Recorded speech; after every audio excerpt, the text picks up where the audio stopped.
Morning, guys. Morning. Morning.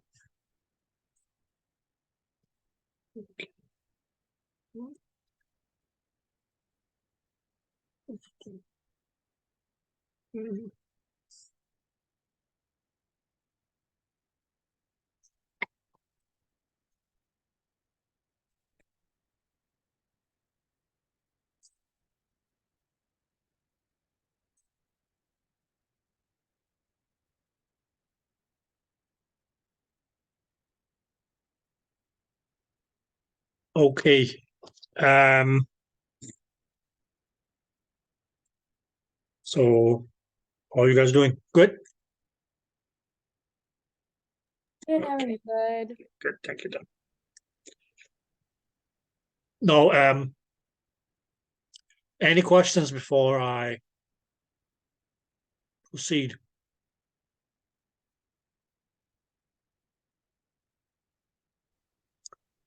Nope. Okay.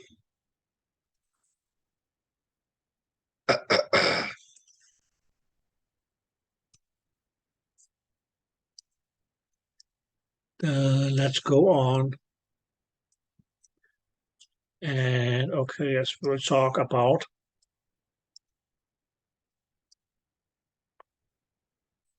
what we can call compounds. Now we already said that okay, compounds is mean it's okay, just the same as a molecule, or we can say it's okay, molecules. Now what was that? There could be it's okay, two or more than two atoms, where atoms also could be referred to as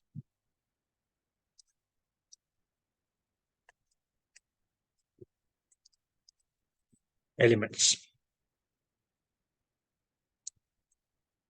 Right? Okay. Um, Now, guys, when we talk about compounds, we can mean it's okay that is going to be as okay. Let's do this. It's okay. Two kind of compounds. One is going to be as okay what we can call inorganic compounds.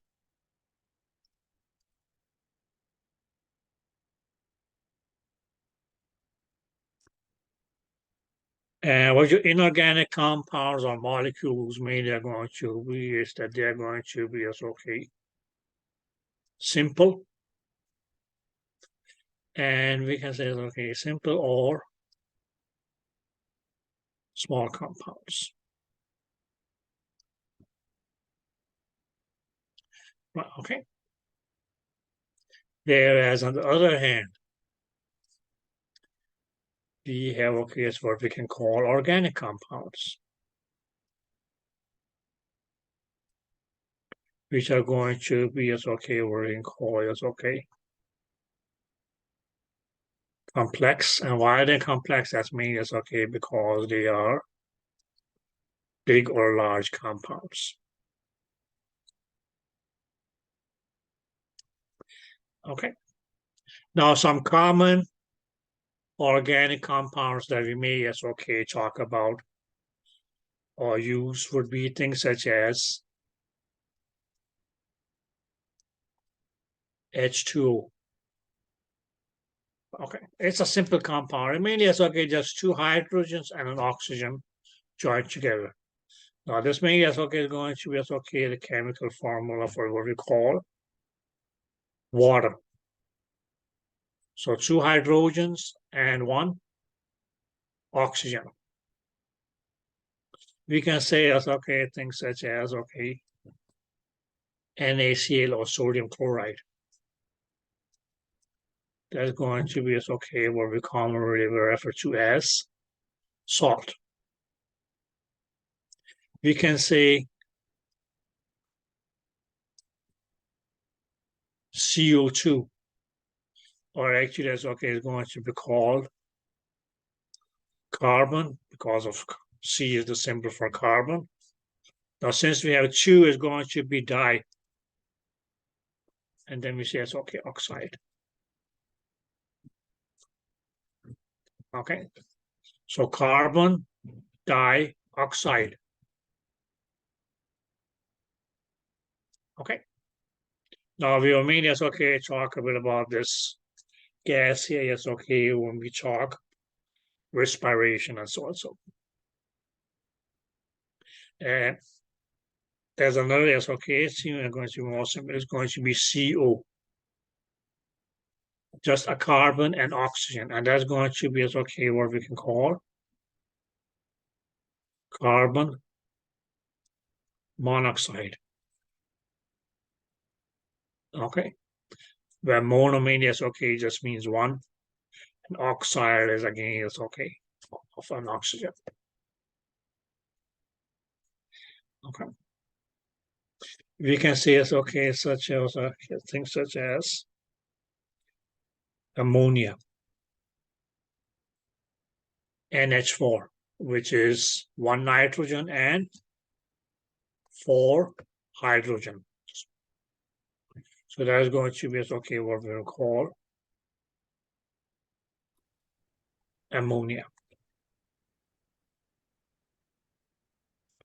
And so on. So you can mainly see that, okay, as far as, okay, the chemical formulas for inorganic compounds is going to, okay, be pretty simple to write down, mainly because, okay, they are simple and small compounds.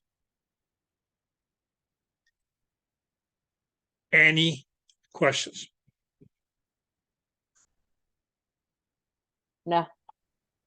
Good. Now, our organic compounds, as I said, organic molecules, if you want to call it that, they're going to, yes, okay, be complex or big compounds. So it's not going to be, yes, okay, as simple as, okay, writing the formulas or, yes, okay, the structures for, yes, okay, organic compounds. Now, guys, what we mainly can say is, okay, chemically, it's okay, or structurally, it's okay, these organic compounds are going to be, yes, okay, or major, because it's okay. Types of, okay, as organic compounds that we may be dealing with. One is going to be, yes, okay, what we can call, yes, okay, carbohydrates.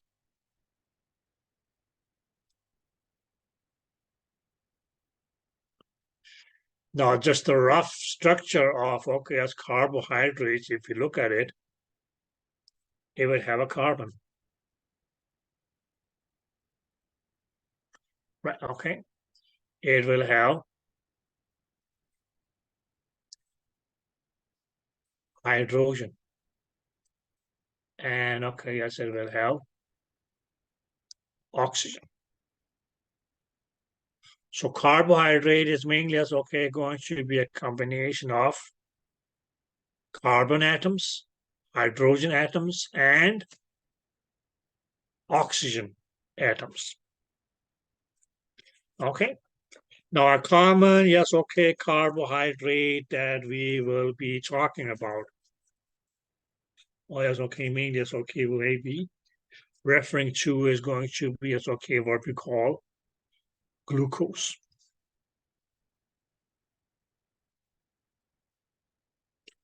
Okay. Now the chemical formula for glucose is going to be that, okay, as it has 6 carbons. It mainly, as okay, will have, sorry,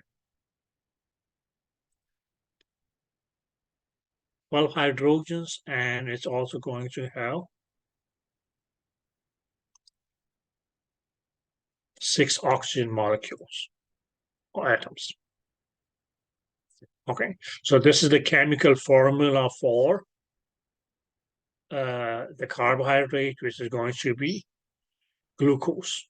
Okay, we may have other glucose, or we may have, yes, okay, other carbohydrates.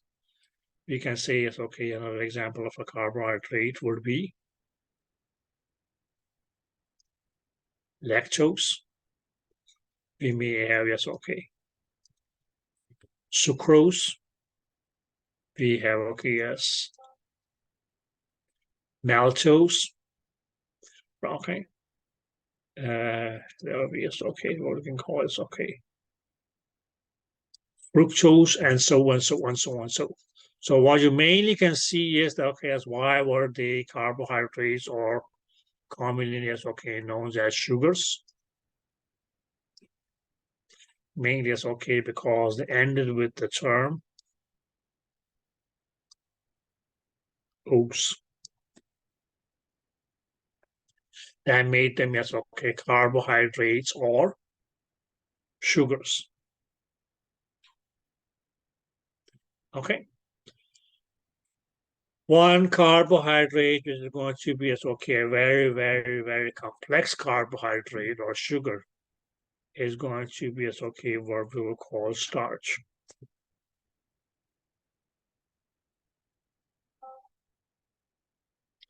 Okay.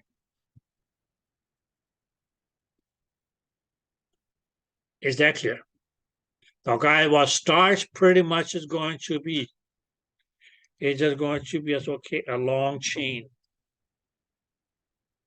made up of glucose molecules. So a long chain where, okay, glucose molecules mainly as, okay, are bound together will make, okay, as a starch molecule. And that's going to call that, okay, yes, once this starch here is, okay, is broken up,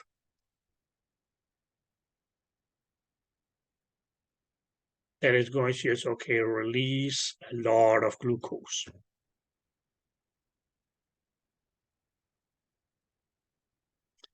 Is that clear?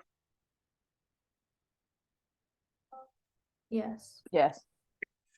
Now, guys, now since starch, let's put it this way, let's do it some. Now, since starch, as we made, yes, okay, said, okay, yes. Starch, yes, okay, what was it that it was? Because it's a long chain of multiple glucose molecules. Okay. It is still going to be as, okay, considered a sugar or carbohydrate, but mainly because it has, well, okay, more than one sugar molecule in it.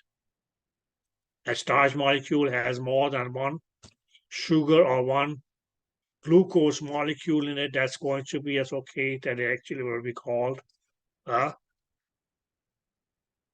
starch is going to be as, okay, considered to be a, sorry, polysaccharide.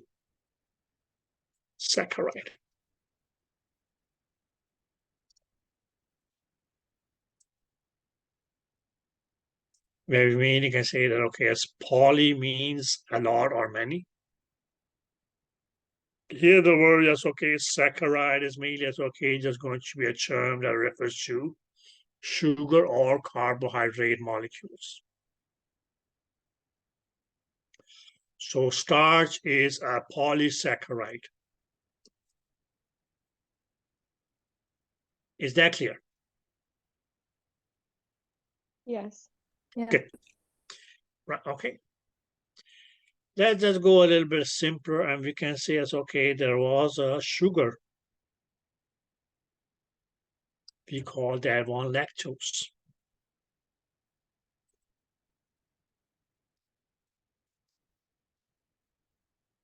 Now, guys, lactose, that is going to be as, okay, an example of what we call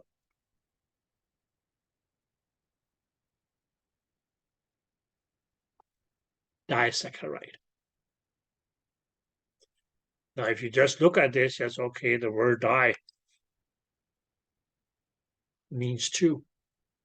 And saccharide is mean as, okay, there's going to be a term that refers to as, okay, sugar molecules. Now, why is it that, okay, as lactose is a disaccharide? Mainly because, guys, that's okay, when lactose is chemically broken up, it's going to just, okay, release two types of we can say, okay, carbohydrate molecules. where one of these is going to be yes, okay, glucose.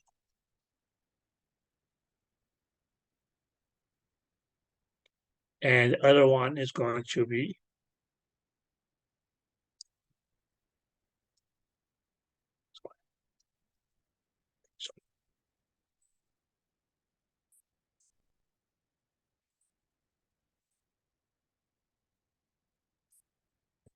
galactose.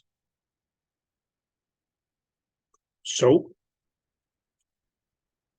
lactose is actually yes, okay, made up of two glucose molecules, or two yes, okay, what do you want to call it? Sugar molecules. Okay, joined together. So mainly because that's why it's going to be called a disaccharide. Where we mainly, yes, okay, based on this, we'll just say that, okay, as your glucose, for instance. Okay, glucose, that's going to be an example of a monosaccharide. Clear? So is your galactose. It's also, yes, okay, an example of a monosaccharide.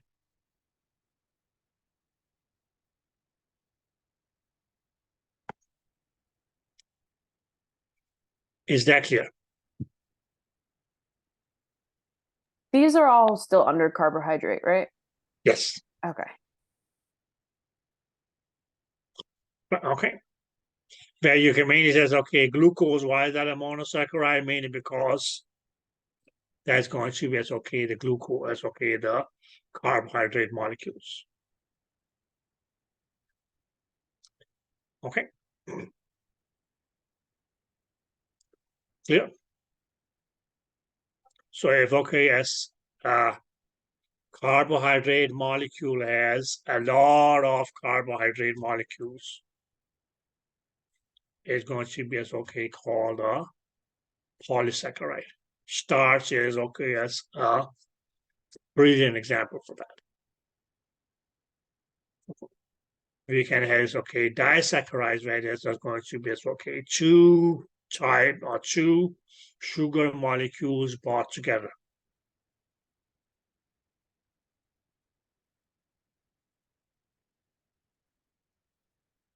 Okay, two sugar molecules held together. Lactose is an example for a disaccharide. That, okay, is when that is in this, okay, disintegrated, when it is chemically broken up. What is going to be released from it? Glucose and galactose. That both glucose and galactose are examples of what do you want to call that fellow? Monosaccharides. Okay. Now you, yes, okay, use sucrose. Oh, sorry, sucrose. Yes, okay. We can say it's okay. Sucrose as well is going to be, yes, okay, disaccharide. But when, okay, that breaks up, it's just going to, yes, okay, release two glucose molecules.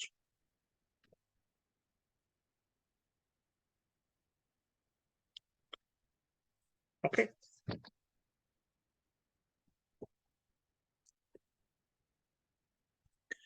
Any questions? But whether it is, okay, yes, a complex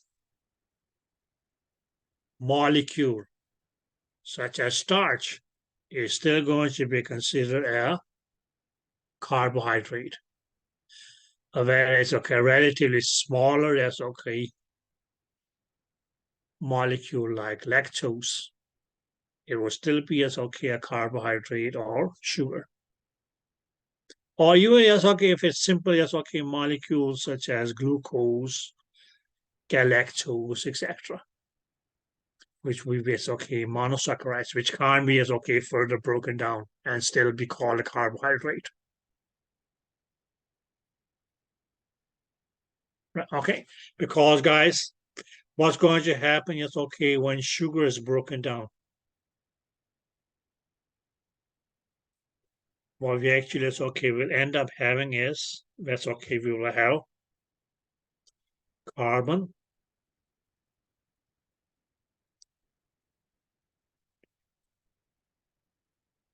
dioxide and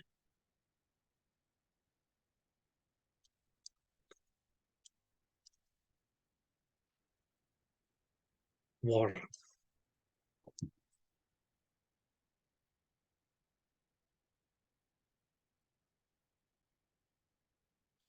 Is that clear? Chemically, when sugar is broken down, these are going to be the two end products that we'll get.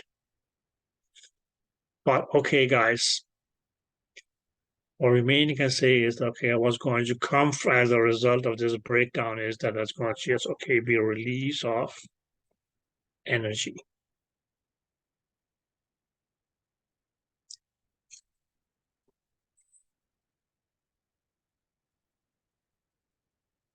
Is that clear?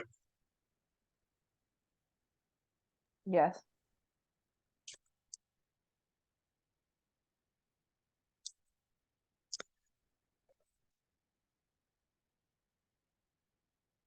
Now, your question may be, is what is the whole purpose of carbohydrates or sugars?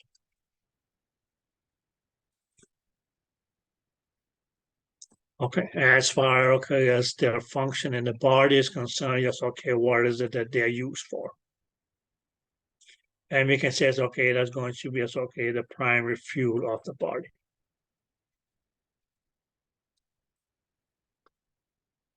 Or we can say, the major source of energy of the body. It means going to come from carbohydrates or sugars.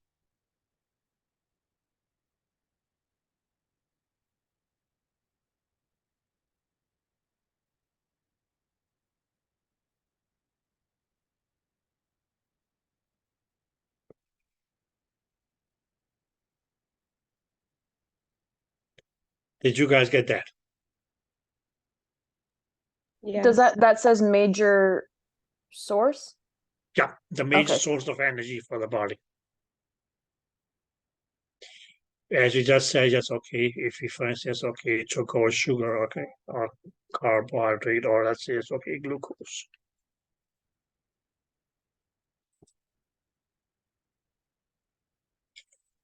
Now this is going to, what we will need is, oxygen. Okay. Oxygen is going to be a vital thing in the process of breakdown of glucose. But what that actually is as I just said, will lead to is going to give you carbon dioxide. We also is going to end up with some water. But at the end, as a result of as this reaction here is going to some energy is going to be released.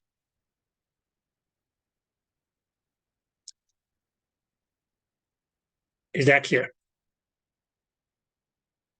Okay. Now this is as very super simplified. Okay, it's a long, chemical chain. It's chain of as chemical reactions that happens, steps, which is called a Krebs cycle. Okay, that actually is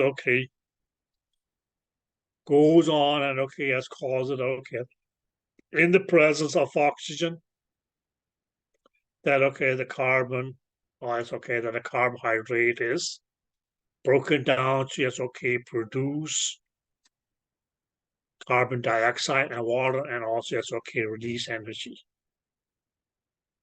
Now this energy here is just that's going to be released and as something that we refer to as ATP. Now what this ATP stands for, what's going to happen to it, we will talk about that later on today. Okay, but you can say it's this is mean that's going to be the general packet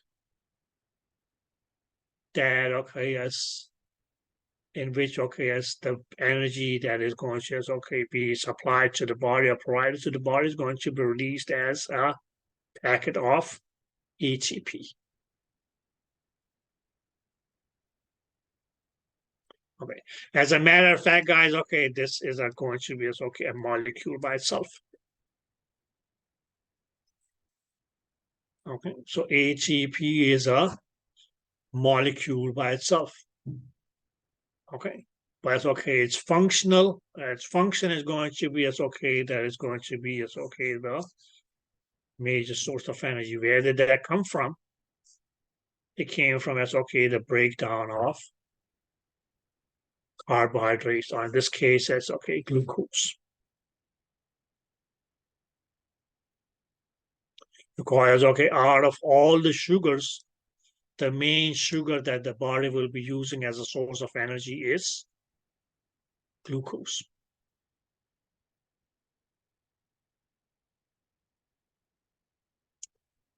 Did you guys get that? Yes. Yes. Okay.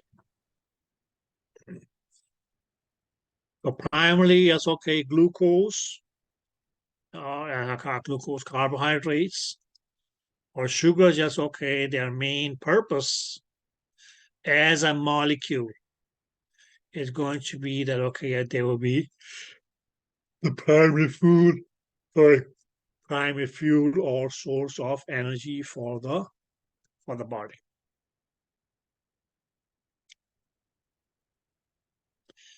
Now, some of you may say, yes, but we measure, yes, energy in, yes, units of calories. You may see that, as something has this many calories and so on, so on, so. Okay, so we can say, what is the caloric value of sugar or carbohydrates, if you want to put it that way?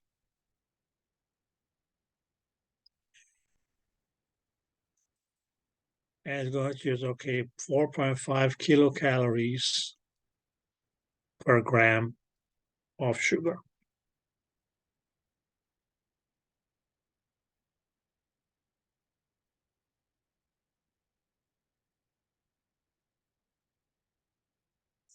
So that is the caloric value of sugar.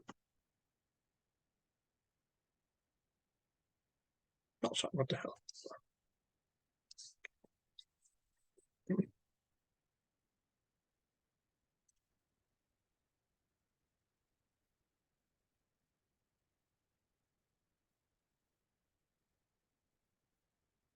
Now, guys. Okay, now you probably it's ran out of space here. Now we can see it's the next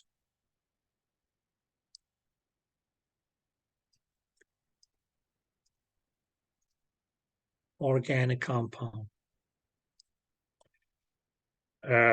is going to be what we'll call,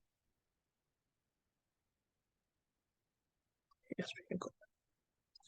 Is going to be what we can call fats or lipids.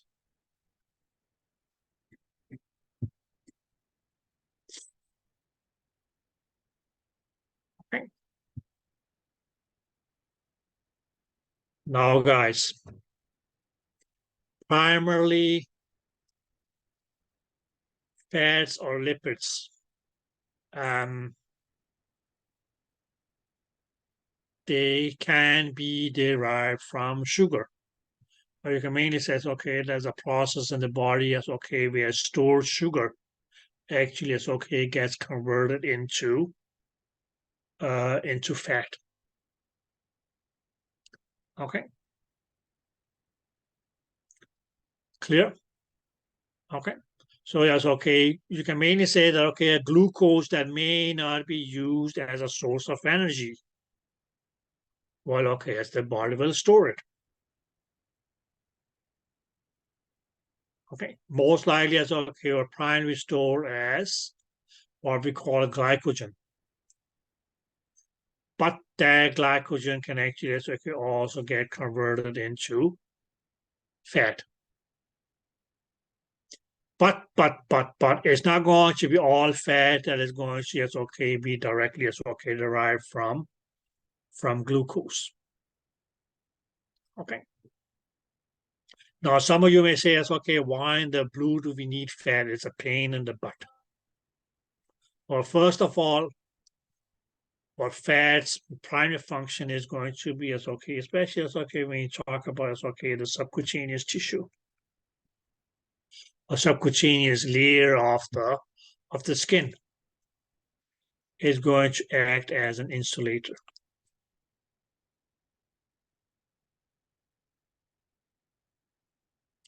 Clear, mainly prevent unwanted energy loss from the body.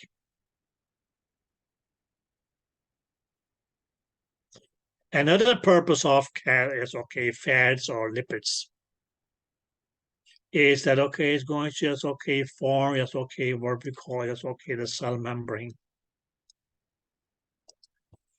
Now, what the cell membrane is going to be that's something that we will talk about in the next chapter. But we can actually say if you have a cell, the outline or the boundary wall of the cell is going to be called a cell membrane, and that is mainly going to be formed from lipids.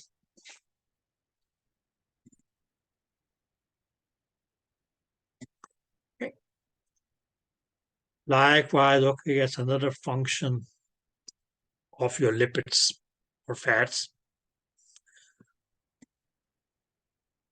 is that as several hormones are made as going to be as you can say it's derived from fat. Okay, so as fat as hormones derived from fats. That's mean as those kind of hormone will mean as be as generally referred to as being steroids.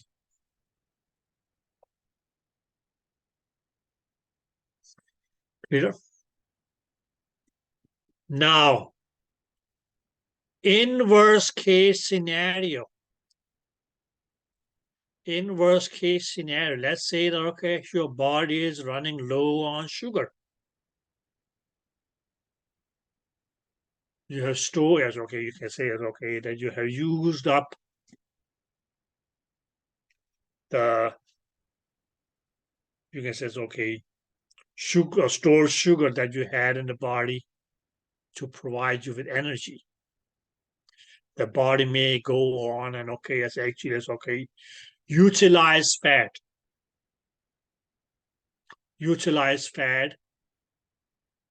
to become a source of energy. So that fat is actually going to be converted from fat back into sugar and then be used as energy. Okay, so that's it can be used as a source of energy. Okay, although as fat is not the primary source of energy. The primary source of energy for your body is still going to be glucose or carbohydrates. Did you guys get that? No, what does that say? I'm sorry. That the one with the long arrow. What does that say? it can be used as a source of energy. Okay, thank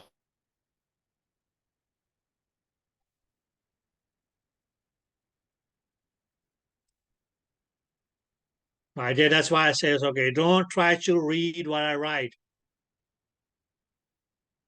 Okay? Use your ears. Okay, because I know it's okay that it is going to be okay. It can be hard to read what I'm writing sometimes. That's why it's okay. And it may be considered old school, but it's okay. I tend to speak it out as I write it. Okay, yeah. So it is not the primary source of energy, but if needed, if your body needs energy to yes, okay, perform certain functions, etc., etc., etc. And yes, okay, you can say it's okay, the glucose storages are being used up. Then it may as okay take energy from the fat stores. Did that make any sense? But it's not the primary source of energy.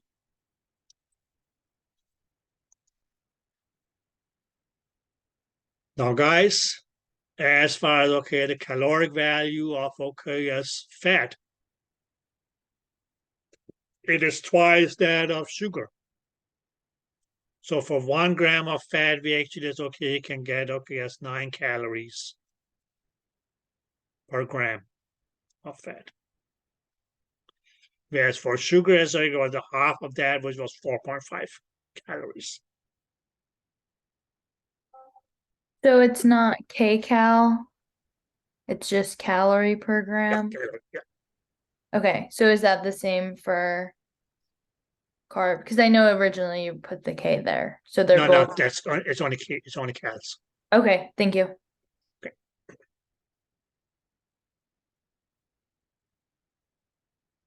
So you can say it's okay. The caloric value of fat is twice that of sugar.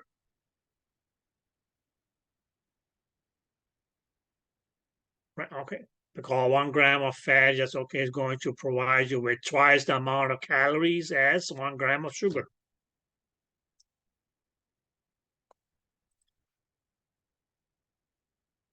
Is that clear?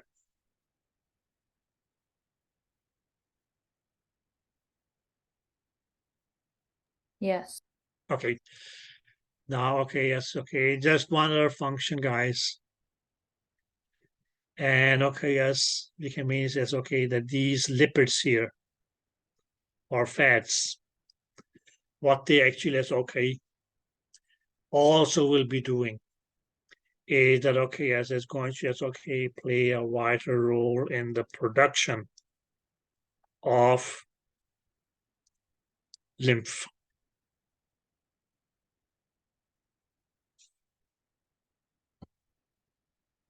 Okay. Now, when we come to yes, okay, you can say yes, okay, when we talk about yes, okay, the lymphatic system, what we actually yes, okay, will learn is that okay, yes, lymph, which is mean that's okay, just going to be a fluid parallel to blood, meaning because it runs in its own yes, okay, vessels. But which okay plays a vital role in you can say it's okay providing your body with immunity and protection.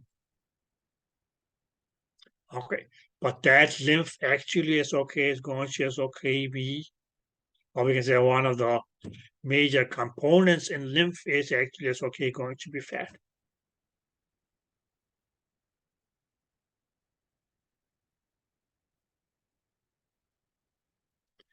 Is that clear?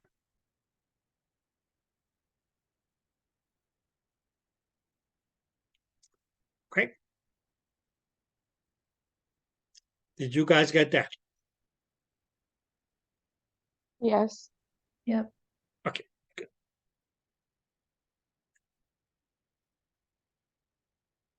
But mainly we can say it's okay, primary subcutaneous tissue, which is going to just act as an insulator. Not only an insulator, but it's also just going to just be one of the major storages where the body is going to be just storing fat. Okay, all body cells will as this enclosure, which is going to be called the cell membrane. It's mainly going to be formed of lipids. Okay, some of our hormones, which means call chemically they can be referred to as steroids. Are going to just be derived from fat. And as fat is also going to just play a vital role in the production of lymph. Okay, it can be used as a secondary source of energy on the body, for the body. Okay, whereas its calorie value is twice that of glucose or carbohydrates.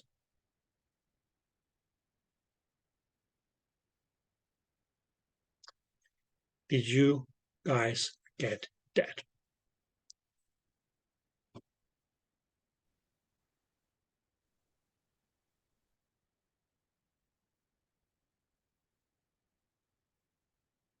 Yes.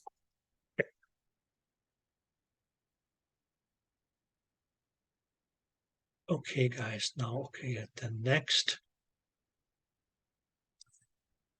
says class of organic compounds is what we call proteins.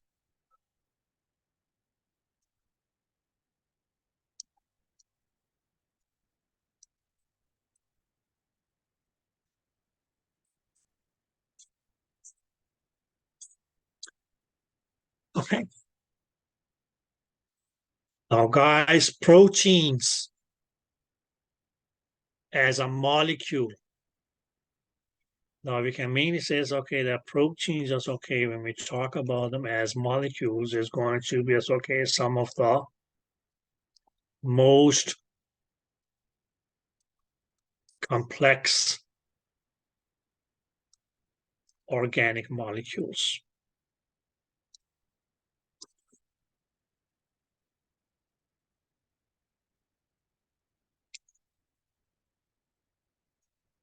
Is that clear? Okay. Yes. The organic molecules or compounds are complex themselves. But it is all of the of all of our what you want to call them organic compounds. The most complex variety of our organic compounds are going to be proteins.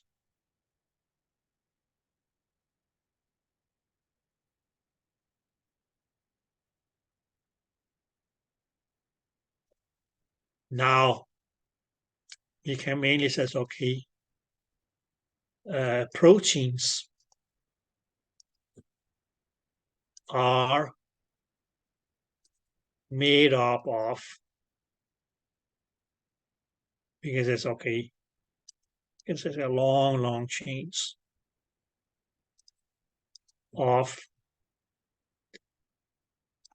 individual molecules.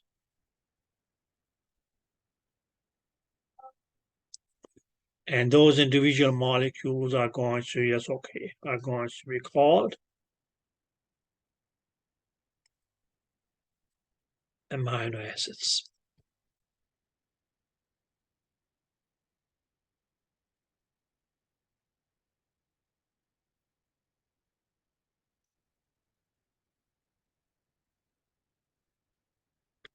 Okay. And the number of amino acids that the body may use is it's pretty limited. There are 21 amino acids. So 21 different types of amino acids. Okay. But actually, yes, okay, it's going to be yes, okay. How many amino acids do you have in okay that chain? Not that yet, but yes, okay, what is going to be yes, okay, the sequence of these individual amino acids in the chain that's going to determine which protein is going to be formed.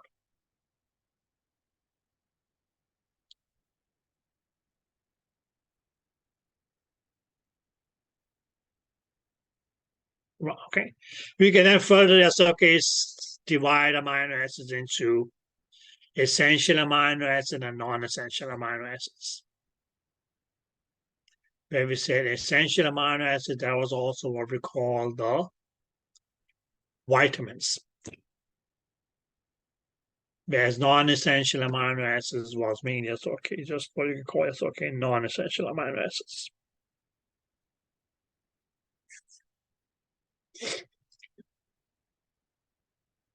Okay. But what we mainly can say is that okay, yes, proteins is mainly as okay, just going to be as okay, bigger, longer chain made up of individual amino acids linked together in okay, yes, whatever sequence. So it's going to be as okay, prime as okay, the size of the chain, but also as okay, the sequence of which amino acid is bound to which amino acid, bound to which amino acid. That sequence will determine as okay, what protein is going to be made.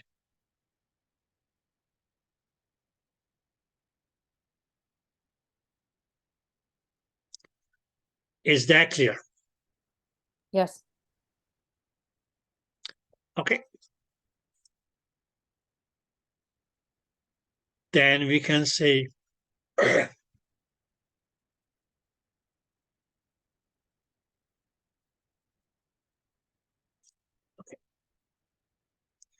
now, guys, we're going to, yes, okay. Now, not only are, yes, okay, we can say, okay, the protein, one of the most complex of the organic molecules. We can also put it this way and say, yes, okay, functionally,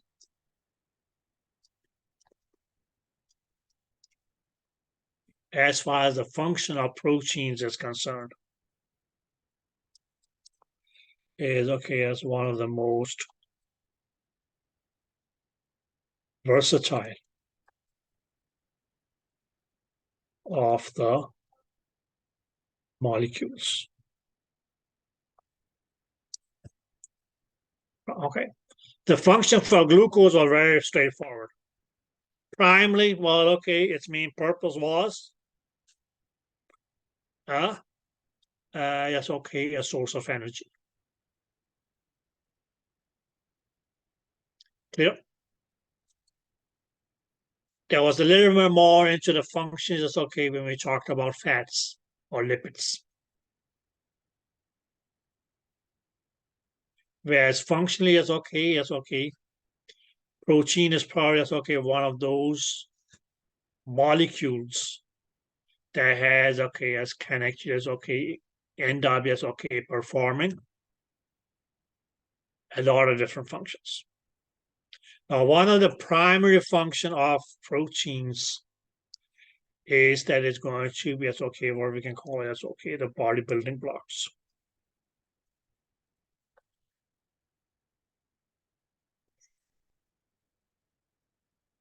Mainly because okay, what it does, it okay as plays a wider role in okay as weaknesses, okay, making up of the muscles. Now, when I say bodybuilding, I'm not necessarily talking Arnold Schwarzenegger. Okay, bodybuilding for anybody. Mainly because, guys, okay, yes, all your muscle mass, what is that made up of? Not just skeletal muscle, even yes, okay, your smooth muscle, even yes, okay, your cardiac muscle. Muscles are primarily yes, okay, going to be made up of proteins.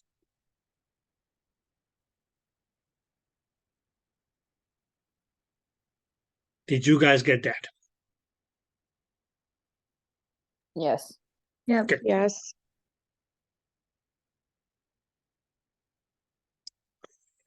Another example.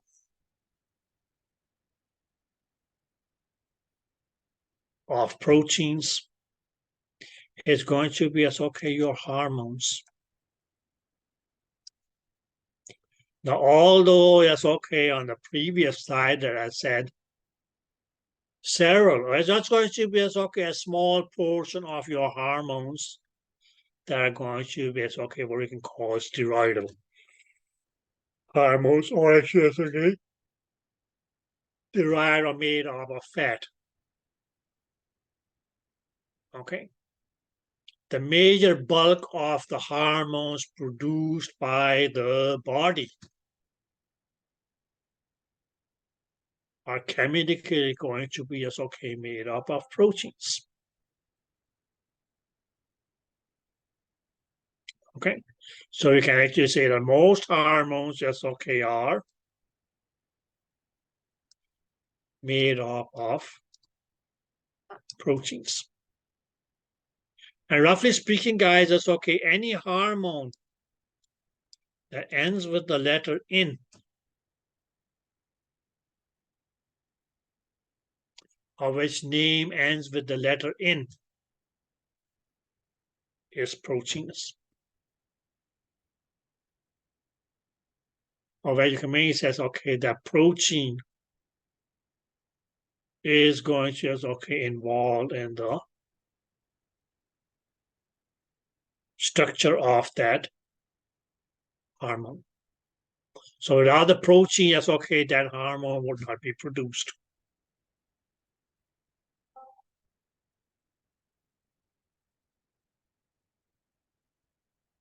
Okay. An example, for instance, insulin. That's a hormone. But you can see it's okay since it ends it in. Okay. That's a hormone. Yes, okay. Why is it a hormone? Because it's going to be produced by endocrine glands. What does endocrine glands do? Secrete their secretions, which we call hormones, into the bloodstream. Functionally, yes, okay, this hormone here is okay, has its functions. That's a whole different discussion. But chemically speaking, yes, okay, if you look at the structure, it's going to be made up of proteins. But chemically, it's going to, yes, okay, be a protein, which mainly means it is made up of amino acids.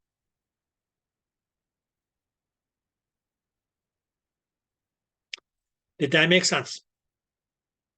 Yes. Clear? Here, yes, okay, your muscles. Well, okay, the muscles are made up of proteins, but those proteins are made up of amino acids.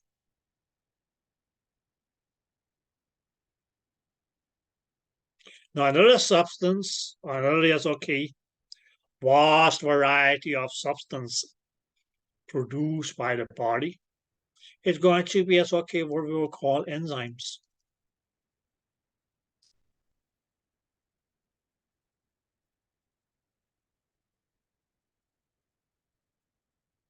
Okay. Now we will talk a little bit about, yes, okay, enzymes, yes, okay, later on today as well. Okay. Okay. Well, what enzymes are going to, yes, okay, generally be, yes, okay, defined as, yes, okay, as they are, or we can call, yes, okay, chemical catalysts. Why do we say chemical? Because, yes, okay, they are, okay, yes, chemical substances. Chemically, what kind of substance? Yes, okay, they're going to be proteins, which are made up of amino acids. What do you mean by catalyst? Is there anybody who knows what a catalyst is?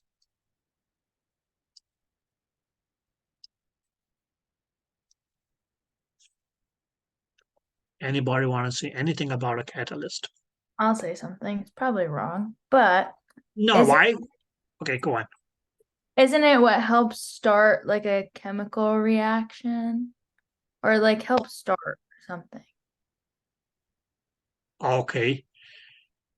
Okay, Kathleen, you're on the right track, but the catalyst is not going to start the chemical reaction. It's rather it's going to, yes, okay, you can say speed it up. Gotcha. Does that make sense? Yep. Okay.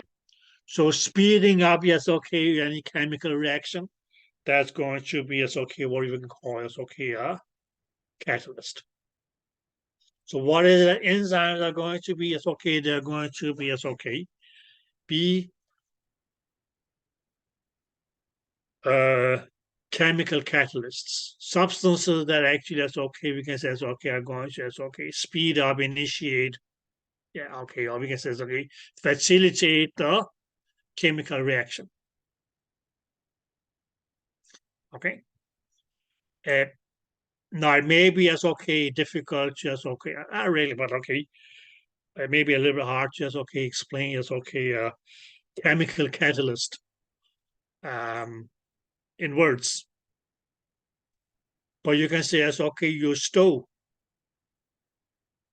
that's a catalyst. Because okay, what is it you wanted? You wanted to boil an egg for breakfast. Clear? Okay. Now yes, okay. You could say, well, okay, yes, okay, I can turn on a fire, but also the only source of fire that you have is a lighter.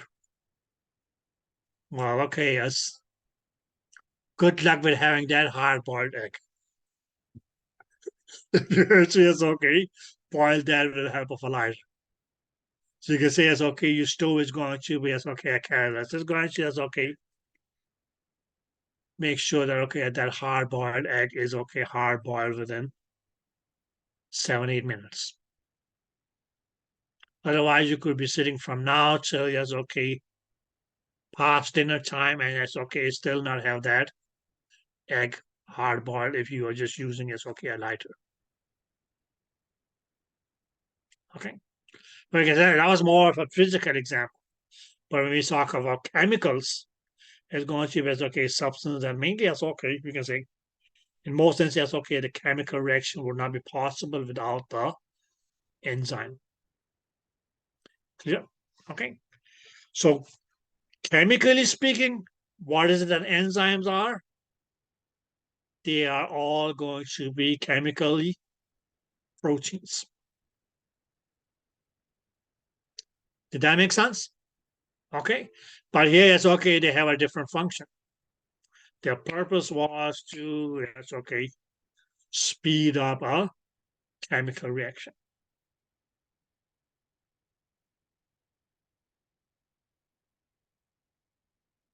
Oh, yes, okay, as Caitlin said, initiate. Oh, it's okay, play a vital role in the reaction. Okay, and what you guys will see is okay that all enzymes,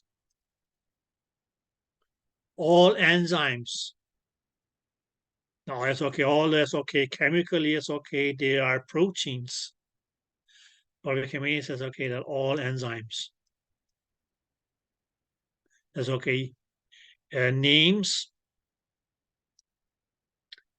ends with the suffix "ase".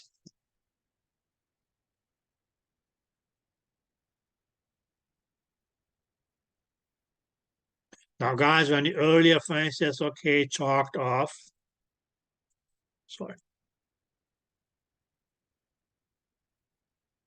okay, we had lactose. It was actually going to be, okay, that this lactose here was going to be acted upon by a substance called lactase. Where lactase is going to be the enzyme that occurs chemically as will cause this lactose here to break down into glucose and galactose.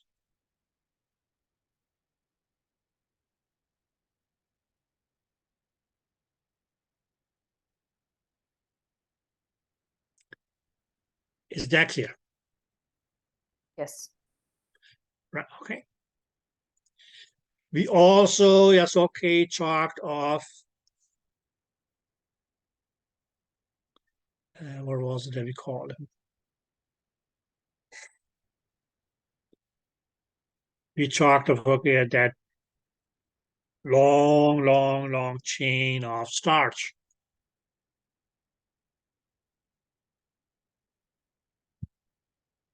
Okay. What was starch just mean is just that long chain of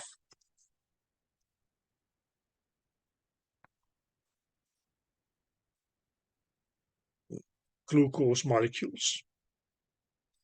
That's because it's with me is the starch molecule.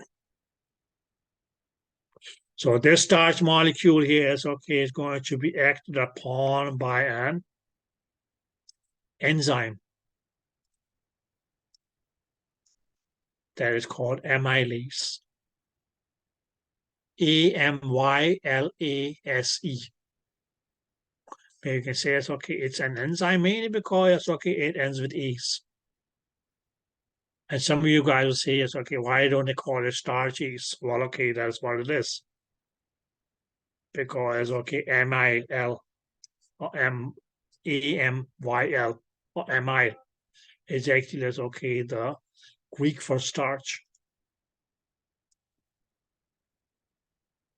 But when that acts upon starch, what is that going to do? Chemically, break up the starch molecule and it's going to release individual molecules of glucose.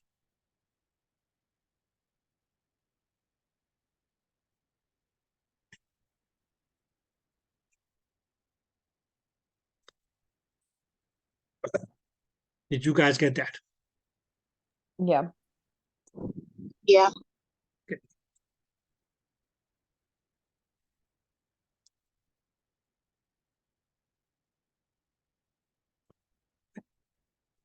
Now, what we also will see is that, yes, proteins, they're going to be, something that we, again, when we talk about blood, is going to, there will be what we'll call, plasma proteins.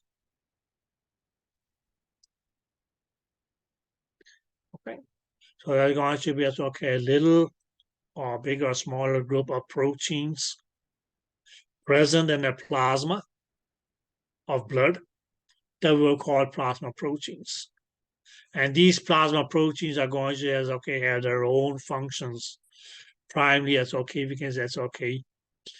we can say regulating or maintaining the normal functions of the blood, and so on. So it's the further details of these plasma proteins. We will talk more about that when we get to blood. And then there's also going to be this last protein here. And I mean it's it's abbreviated as HGB, but which is hemoglobin. Right, okay. Which is again going to be as complex molecule, mainly because not only as does it has globin, which is a protein which is made up of amino acids. But this hemoglobin molecule here is we can say it's if this is the globin, which is a protein which is made up of amino acids, it's also going to have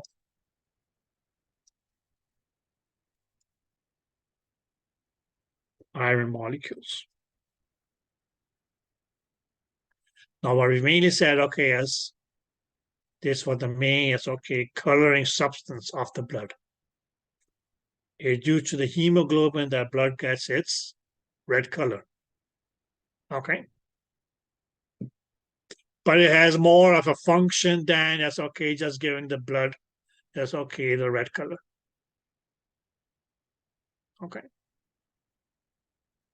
And it's actually going to be this hemoglobin molecule here that actually is okay, enables, that's okay, the blood to transport the oxygen that your blood cells will need.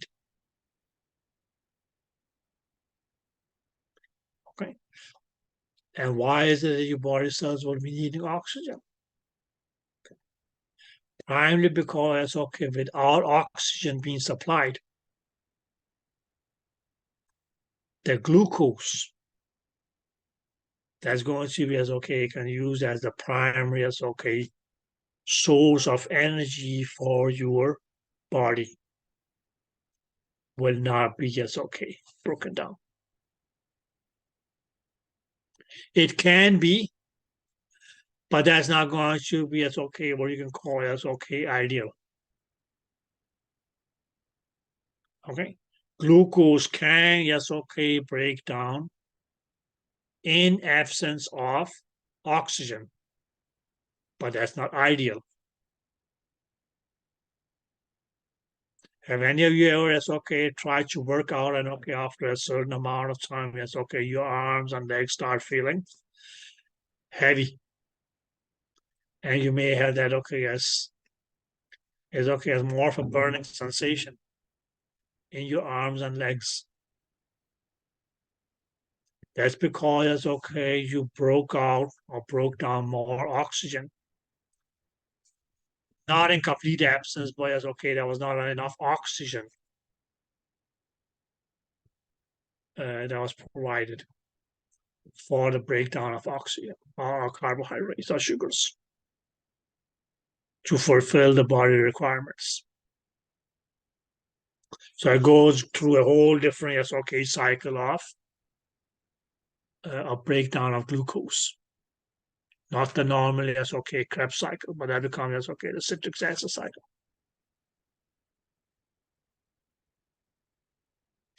Okay.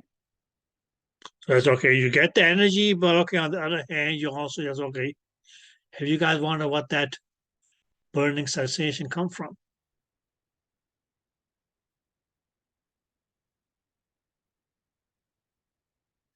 Lactic acid. Burning or painful, okay, but it's mainly, yes, okay, lactic acid that causes that.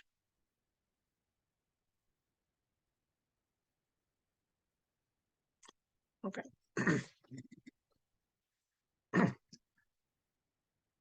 So yes, okay, the hemoglobin is not only there to, yes, okay, make the blood look nice and red.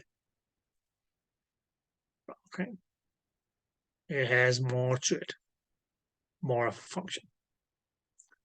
Yeah, okay. So you can see, yes, okay, versatile, yes, okay, molecule. Okay. Bodybuilding, or you can say building of a muscle mass. Okay. Production of hormones, production of enzymes that are going to be specific proteins in the plasma, which we call plasma proteins. And the function of these is going to be something that we talk about later on. You has your red blood cells in the blood that's going to be protein molecules. Or as molecules which has a protein molecule called globin. But that whole molecule that's in the red blood cell will be called hemoglobin. Okay. Any questions? No. Good. No. Okay, guys, now the last organic compound.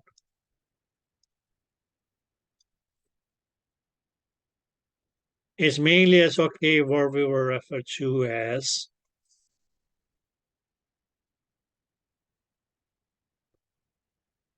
nucleic acids.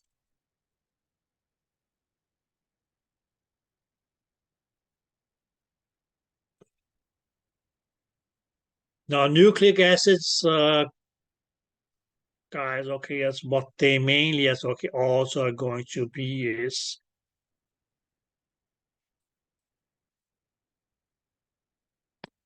protein.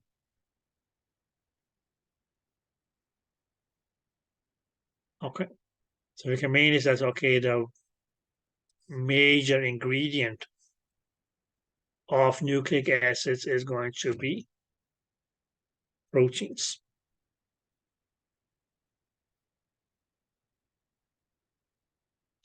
Now, guys, the two major types of nucleic acids that we have. One is going to be as okay what we call RNA.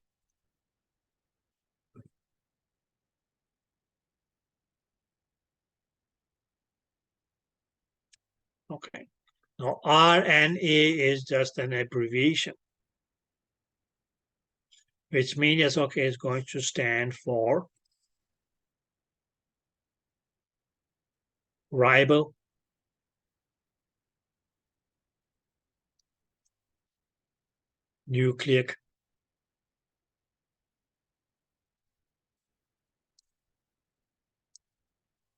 acid. So RNA stands for ribonucleic acid. RIBO, nucleic, Nucleic, nucleic, and acid ACID. Okay. So that's going to be as okay one form of nucleic acid.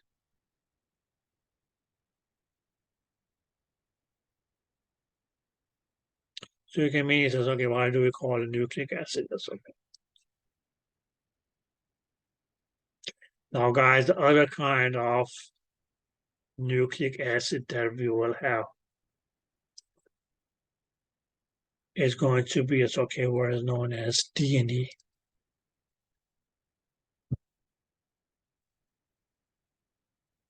You guys may have heard of DNA before, right? So do anybody know what DNA stands for? Because it is an abbreviation. Deoxyribonucleic acid. Deoxyribonucleic acid. Exactly. Very good, Teresa. Okay. But for those of you who didn't know that, well, okay, let's just go on and see. Write it down. Okay. So it is going to be deoxyribo. Oh, sorry.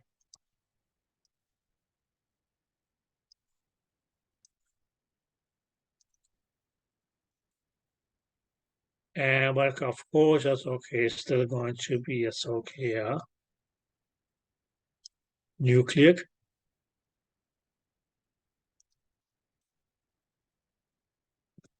acid.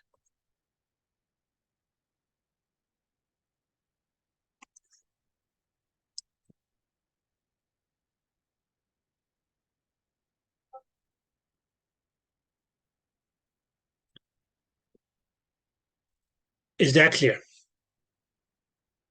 Yes. Yeah. Yes. Okay. Now, guys, now we're going to talk more about it's okay DNA and RNA. It's okay when we talk about the cell.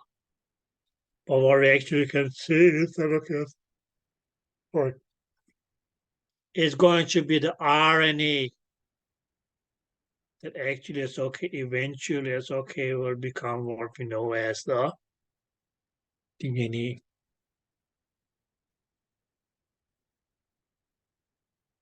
Okay. Now, guys, when we said that, okay, yes, these nucleic acids, whether there was RNA or ribonucleic acid or DNA deoxyribonucleic acid,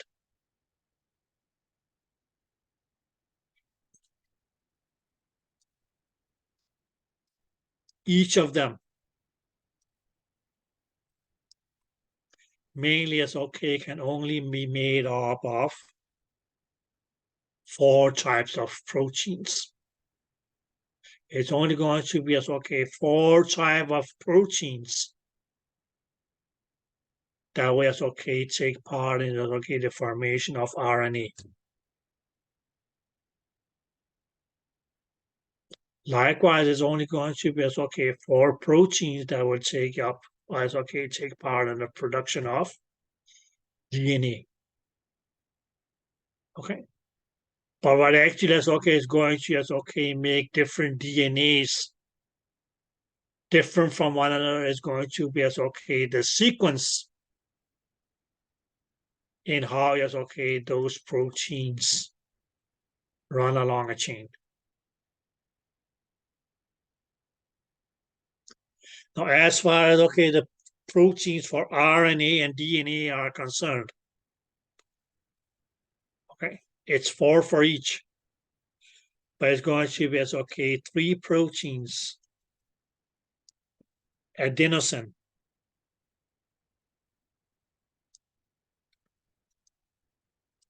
guanine,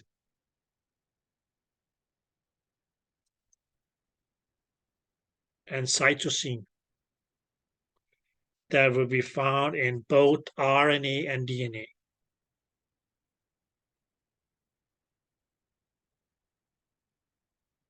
Molecules.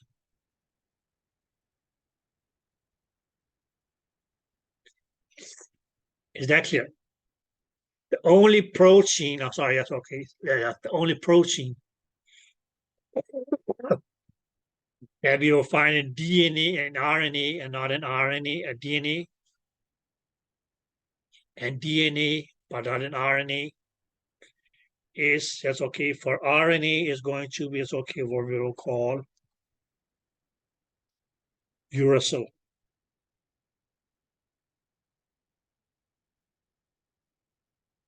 Whereas as for DNA is going to be what is called imine.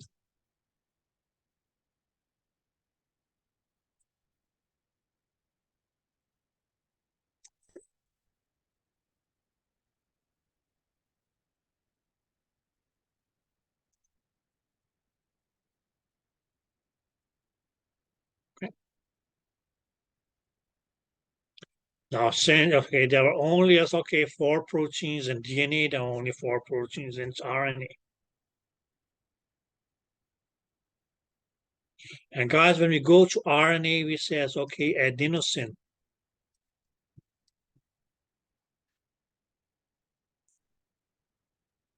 Now, this adenosine here is only going to be able to, sorry, link with thymine. So on one side, we have adenosine. It will only be able to, link with thymine.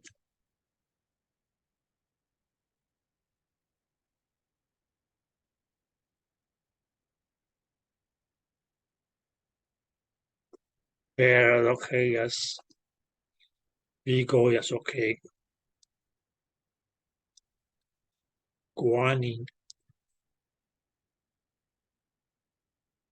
and cytosine.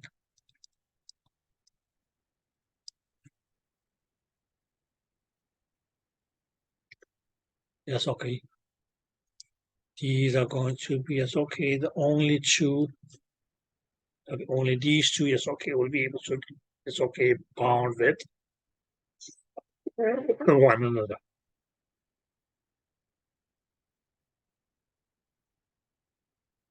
So it can only be the cytosine can only bound with guanine. Cytosine cannot bind with thymine. Cytosine cannot bind with adenosine. Adenosine cannot bind with guanine or cytosine. Thymine cannot bind with cytosine or guanine.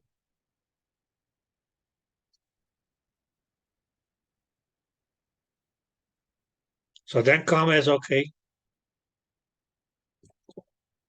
But in spite of all that is okay, what causes okay DNAs to be different is the sequence of okay, as which protein follows what in the chain.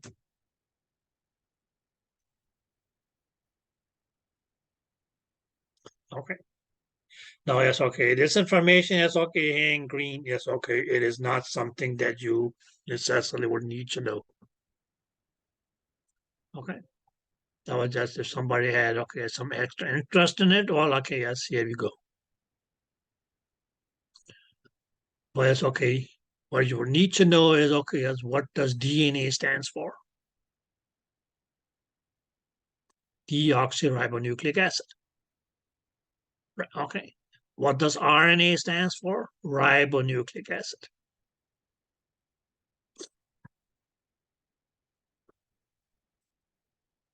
So these were your organic and inorganic compounds.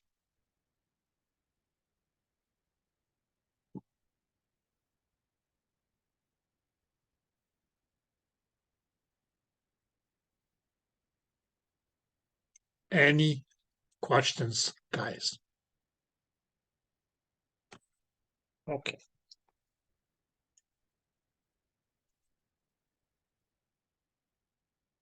Now just take a short break. Should we say, you can ask in second 15, that's fine. And when we come back, that's okay, we will talk a bit about, that's okay, metabolism. Yep. So I see you guys at 40.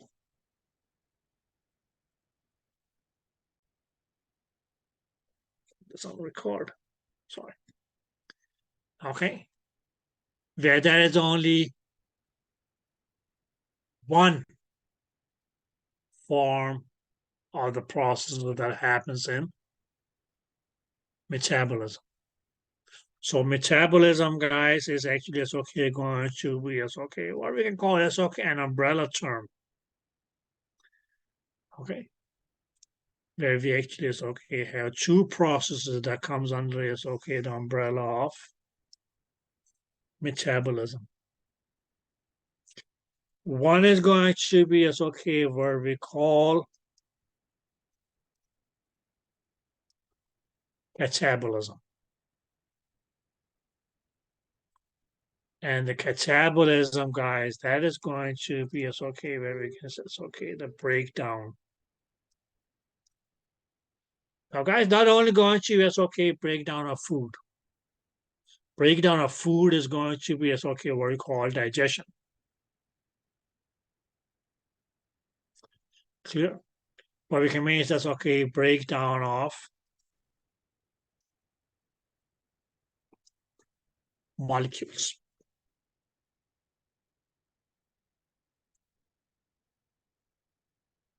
Bigger or smaller molecules, organic, inorganic.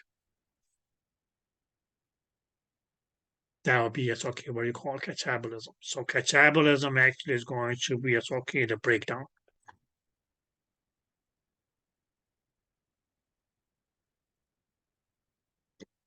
Did you guys get that?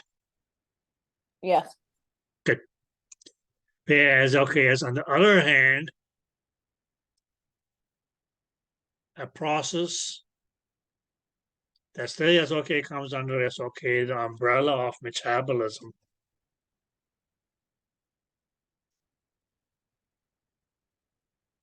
Is going to be anabolism.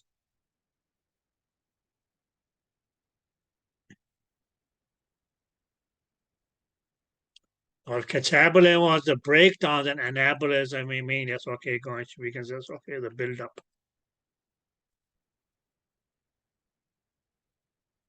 of molecules. Bigger or smaller, organic, inorganic. That's not the question here.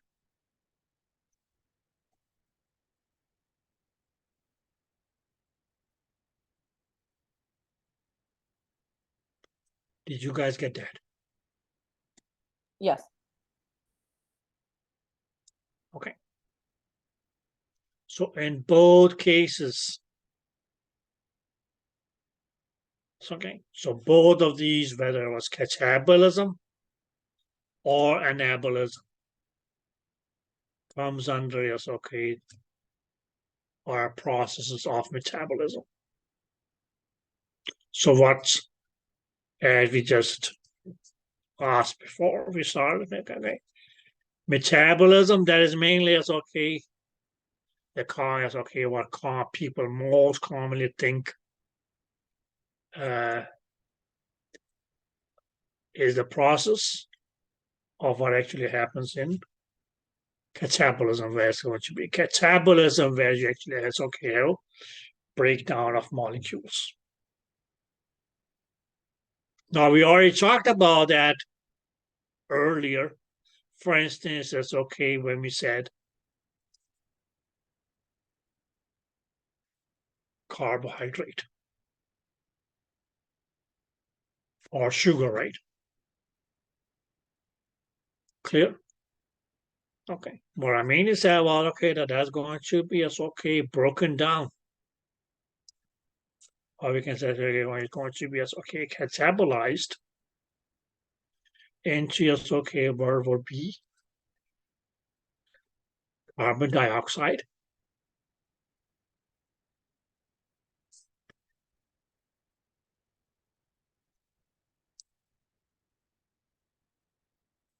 plus water. And what's going to okay be released from this is going to be as okay, what we call ATP. I said, okay, this ATP here, okay, itself was a molecule. Okay. Carbon dioxide is also a molecule or compound. Water is also okay, a molecule or compound. Right, okay. So was ATP is okay, also a molecule or compound. But what I said was, okay, this was actually going to be as okay, the packet of energy.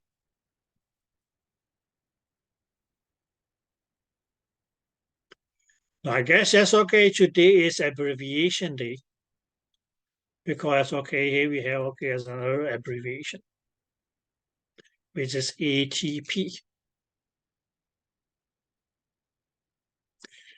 Okay, so let's just okay sketch as okay talk about as okay what this ATP here is okay stands for. Now the A, that is going to be as okay adenosine.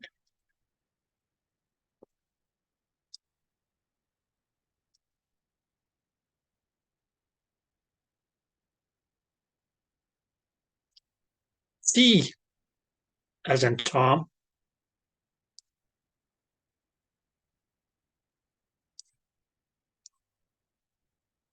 stands for tri.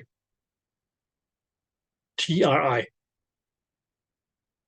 Okay, and please keep in mind, guys, okay, this tri here is okay means three. Three what?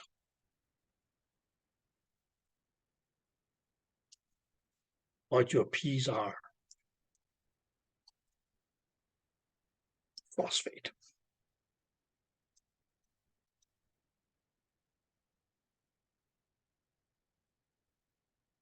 So if yes, okay, just like yes, okay, says okay, what does this ATP look like? Because it's okay, if this is the adenosine, which you can say is okay, it's a molecule itself. What kind of molecule? It's okay, protein. Or what this adenosine here is going to is okay, holding on to is going to is okay, hold on to 3 phosphate molecules.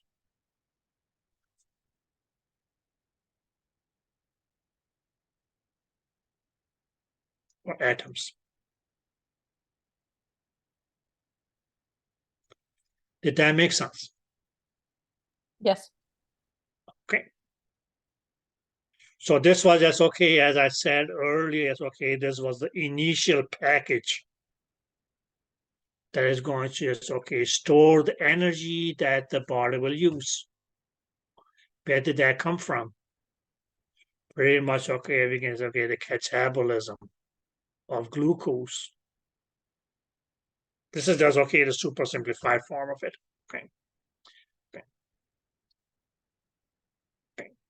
Now this further, yes, okay, this ATP here is going to, yes, okay, further, we can say it's okay, catabolized.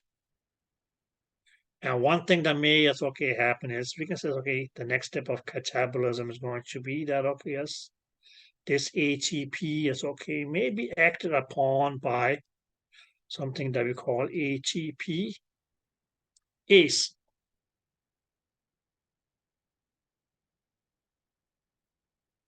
And what this ATP ACE is going to do is mean it's okay, going to, yes, okay, disrupt one of these bounds between the adenosine molecule and the phosphate atom and break that up. So what we now have is we're going to end up with what we'll call, yes, okay, adenosine. Because, okay, you still have the adenosine phosphate or adenosine molecule. But now you're not having 3 phosphate molecules, but actually that's okay, just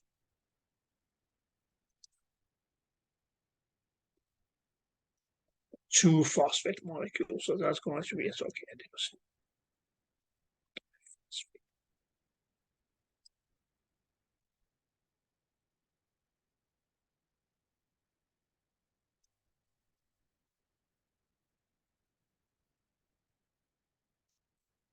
Because as a result of the ATPase, that's okay, one of these phosphate molecules here is going to be released.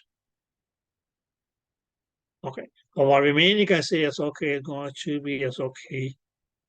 The result of okay as disruption of this bond here, that there will be as okay release of energy.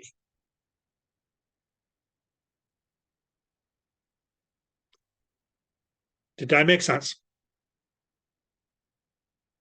It doesn't turn into adenosine diphosphase because of the ATP. Exactly. Okay. Listen, ATPase. Now, what does ATP stands for here? The adenosine triphosphate, right? Mhm. ACE mainly mean that you're going to be as okay an enzyme that acts upon the ATP. Okay, so it's just an enzyme That acts upon the taking ATP. it apart. Okay. Exactly. What is it going to break apart? Boom. One of those phosphate atoms. Because means says, okay, due to break of this bond between, yes, okay, the adenosine and, okay, this phosphate atom that is going to be released due to an action, as okay, due to the action of the ATPase that is going to, yes, okay, be release of energy. And that's what this body cell is going to be using. Okay. Did that make sense? Yes, thank you. Good. Okay. Now, in most instances, okay, what mainly is okay will just happen is that this ADP, because okay, that's mainly as okay, what this will be abbreviated as what we call adenosine diphosphate. Actually, that's okay, can be abbreviated as A for the adenosine. Now D for the di and P for the phosphate. Okay. Now, in most instances, okay, what's going to happen is that this ADP or adenosine diphosphate actually is okay, may join this action here, and it's okay, maybe it's okay, just get reloaded with a new phosphate molecule and become adenosine triphosphate again. Now, if that happens, then it actually is okay, goes from adenosine diphosphate back into become, yes, okay, ATP, because, okay, a new bond is established between the ADP and, okay, yes, an extra phosphate. That may, yes, okay, be an example of anabolism.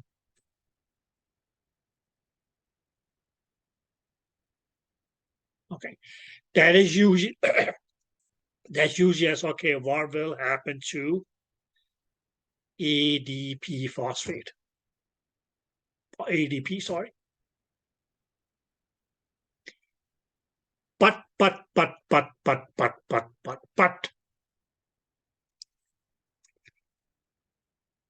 in some instances, this ADP can actually get further, yes, okay, catabolized. Where you mainly say, well, okay, yes, this adenosine diphosphate or ADP actually is okay, also is okay, is going to, yes, okay, have this bond broken. So we can mean says, okay, that other phosphate molecule is also going to, yes, or atom is also going to be released. And where we actually is okay, just will end up with is going to be, yes, okay, something like this. Which will mean, yes, okay, now I just can call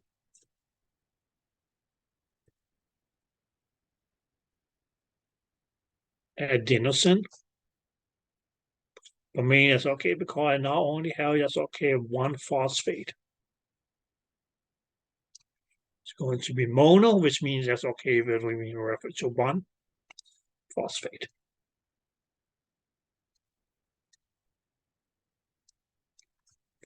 Okay, but this is pretty rarely happen. But it can happen.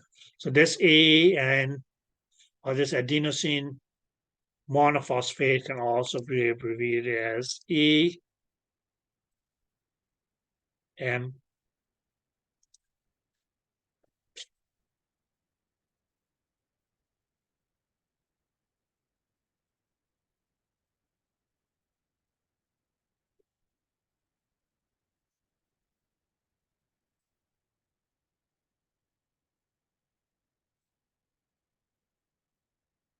Is that clear?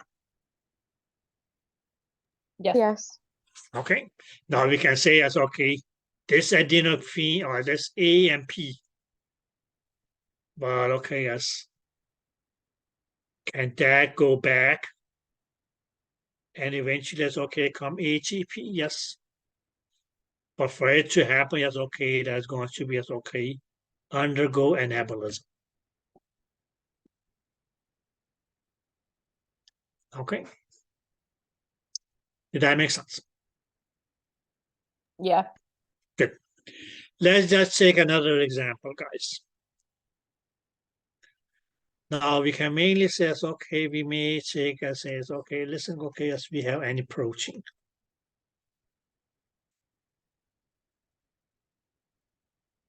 Yeah. Did that make sense? Yes. Good. We have any protein, and okay, what actually makes this protein the protein that it is? That's mainly because it's okay, it is made up of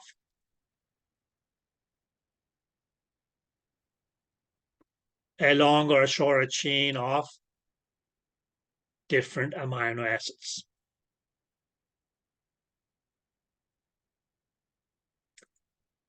Right, okay, so here is okay, each of these cycles here is okay, is going to be is okay, what we call is okay, amino acid.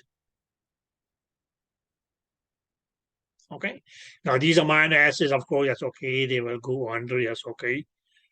They will have their own names. We're not going to just okay, the names mean names. We're just going to say it's okay that the type of amino acid that we have here is okay. We can just simply as okay name them as okay 1. Because it's okay, this will be as okay an amino acid 3. This will be as okay an amino acid 4. This is a 1. This is a 2. This is a 5. This is a 1. This is a 1. This is a 1. This is a 2. This is a 5. This is a 3. This is a 1. Did that make sense?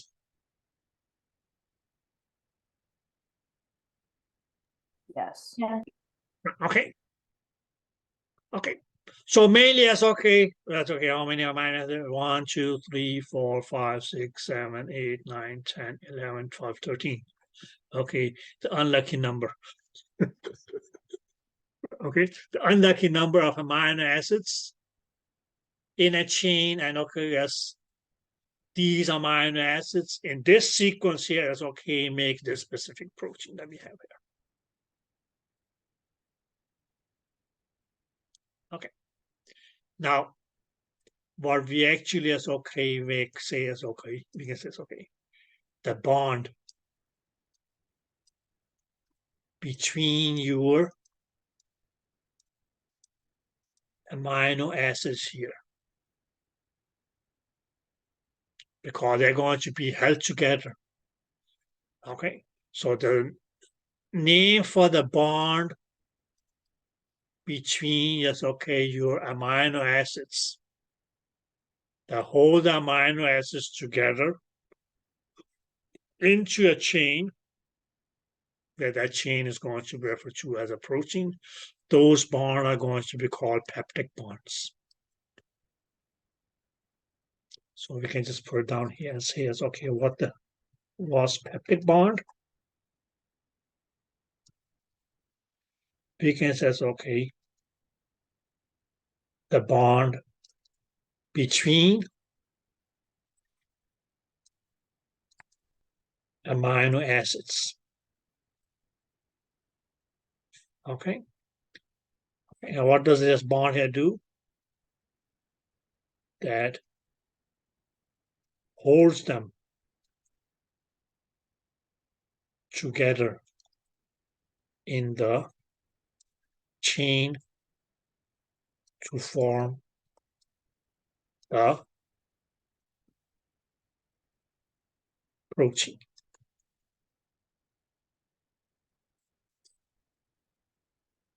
Now again, yes, okay, may say yes, okay, catabolism. Now, what was catabolism going to be? That these bonds here, yes, okay, were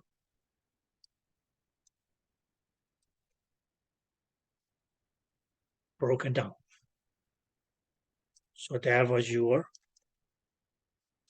catabolism. Clear? Did you guys get that? Yes. Okay. Now, guys, okay, as usually as okay in catabolism of proteins, we will need, yes, okay, some sort of factor or enzyme that is going to, yes, okay, be able to act on these peptide bonds and break these peptide bonds. So we can say, okay, the catabolism of protein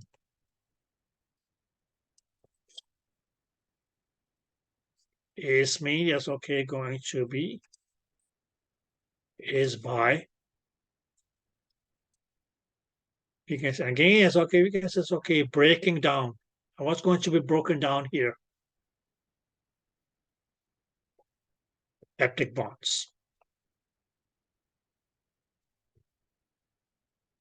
Right, okay.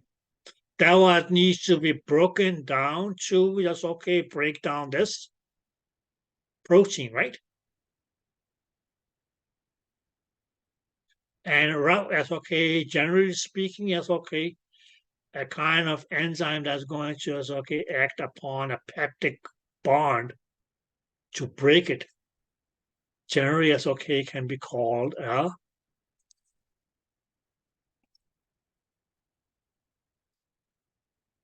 peptidase.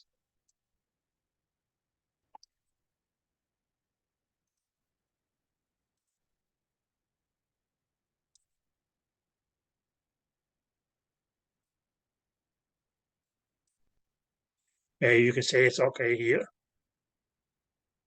What does this age here tell you? That this is going to be an enzyme. Okay, so a common term for yes, okay, any enzyme that okay, yes, may act upon peptide bonds is going to be a peptidase.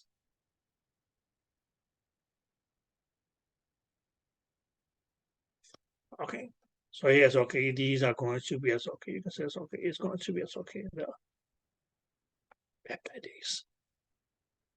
It acts on these peptide bonds and actually it's okay, break them down. And that breakdown is going to be as okay, what we call metabolism. So what now, yes, okay, was a protein now actually has been catabolized. And what do you have? Now we have, yes, okay, these 13 amino acids by themselves.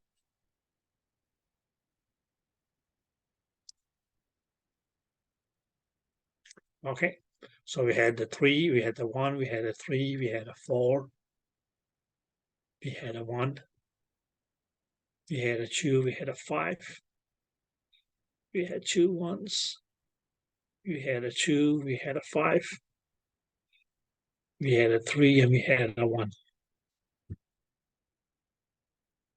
So this is made as okay, what we got as a result of the catabolism.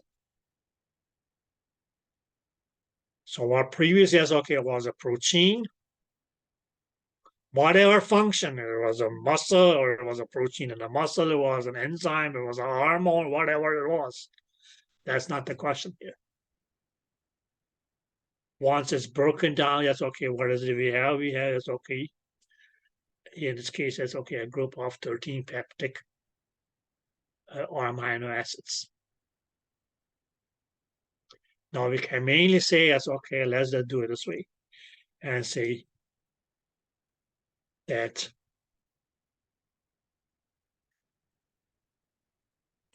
let's say this amino acid comes together with this amino acid comes together with this amino acid comes together with these 2 amino acids here. So what do we have now? We have, okay, as 1 bounded 4, bounded 5, and bounded, okay, as 2 1s together. We can say as, okay, that this 3 joins this 2, joins this 5, joins this 3 and 1. And then, okay, this 2 here comes over here. That's fine.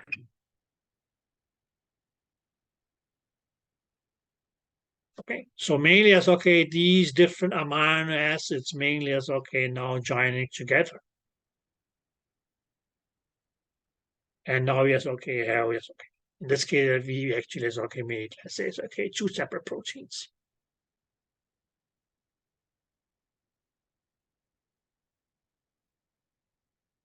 Did that make sense? But we can make that's okay that bringing these amino acids together, that then now it's okay. Now these amino acids here, they're going to just okay bond together because it's okay, they form as okay peptide bonds between them. So does these amino acids, okay, they just form together and it's okay, join together by okay us establishing as okay peptide bonds between them. But mainly it's okay, these separated amino acids, okay, coming together. Separate amino acids coming together, that would be, yes, okay, an example of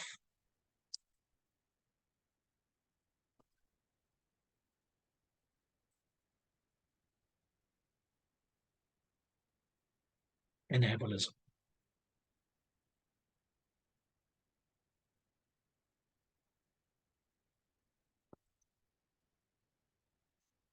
Did I make myself clear? Yeah. Okay. Or let's just put it this way, guys. Now, although it's okay, you guys are, or let's say right now, we are approaching. Let's just assume that, okay, we also had, okay, other kinds of students in our group here. Students who, for instance, okay, who are going for other programs. Right now, yes, okay, we are one protein. At some stage, some of the students in our group or some of the amino acids will split, join another class. Maybe there were some amino acids from another protein in that class. Okay. But that becomes this, okay, a new group of amino acids, so that becomes this, okay, a new protein.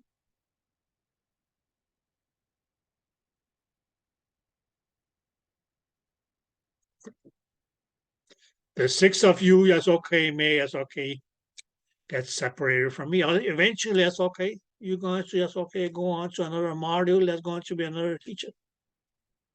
You may be joined by, yes, okay, some other students. So that's okay, it's a whole new protein.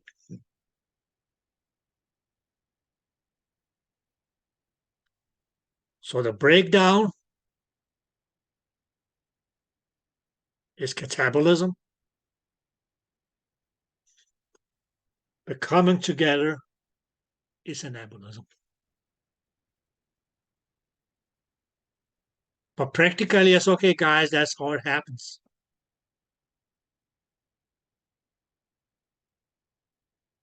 Okay, you can start from a big molecule like, okay, starch, broken down to glucose. Glucose is then further, you can say, it's okay, metabolite, if you want to put it that way. Oxygen, carbon dioxide, and water and energy. Even that carbon dioxide and water can be further broken down. You can break down water and, okay, as what do you have? You have hydrogen and hydroxide.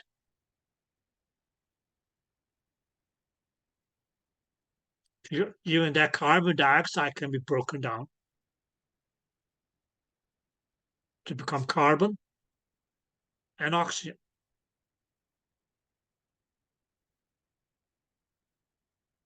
Well, okay, you can't break it down further than that. But in scientific labs, yes, okay, they can. Okay, that's what they do with things such as, okay, yes, uranium and so on. So that's how, yes, okay, they make those, what you call, yes, okay, isotopes. But that's not what we are talking about. Yeah. Okay.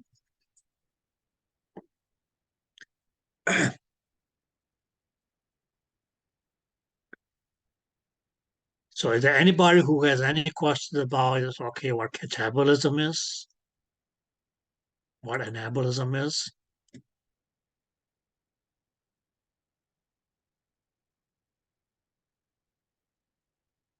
Now, guys, at any point, it's okay if you get confused.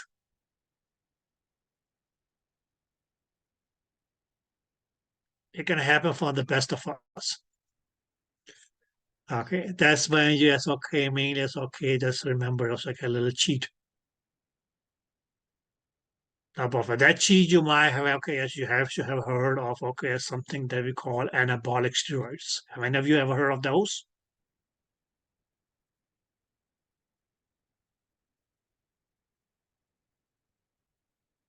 Or is that a term in a completely foreign language? Guys, don't be mute. Don't suffer from aphasia. Say something. I don't mind somebody saying, well, I never heard of It's like the steroids that athletes take that they're not supposed to take, it. Yeah, like performance And- enhancing, enhancing data. like performance enhancing drugs. Exactly. Yeah. Okay. But you can also say as okay, extreme form of okay as anabolic steroid will be as okay something that okay some people or bodybuilders may use. And what is it? That is just it's okay, artificially is okay makes up so much muscle mass that they hardly can okay just walk around. Okay. So that's okay, mean it's okay, just build up.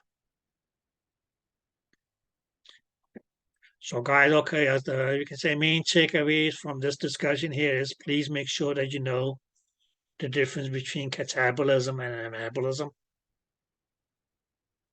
Okay. What we previously thought was metabolism actually is catabolism.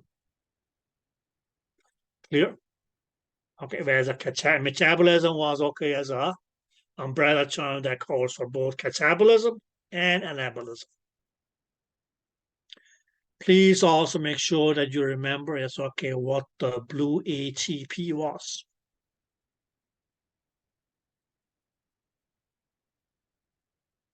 Clear? Okay, so that was the package of your energy. Where did that come from?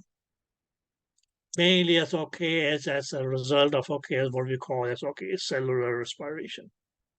Yeah, that occurs. We talk more about not more. We just briefly mentioned that in the next chapter.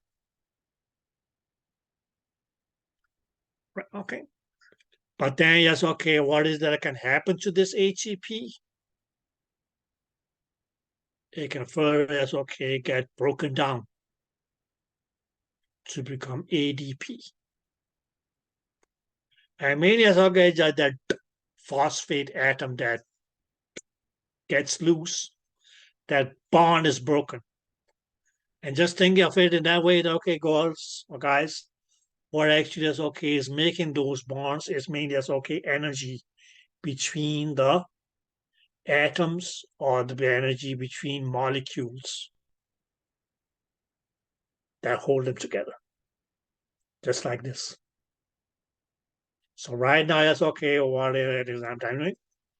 My hands are held together mainly because that's okay, the strength. Clear? Now, if you want to, yes, okay, catabolize this, what do you need to do? Apply. Sorry, could you say that again? No, not for you. What do you need to do? Somebody will need to come and yes, okay, put a force which is going to be strong enough to separate my hands, right? That's where, for instance, you can say it's okay, your enzyme or something like that may come into the game. But what is that going to? Yes, okay, whatever energy I was holding on to, that's going to be released.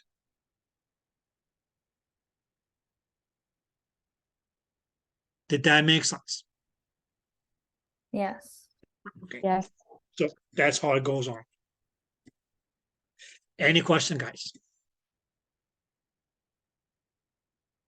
Then okay, if I say, okay, well, you broke the bond, but okay, yeah, I'm again.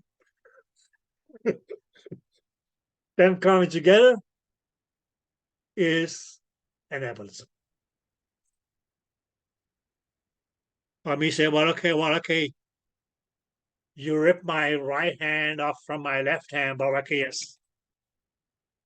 I'm holding I on to, couldn't find that in your Apple Music. no, what the?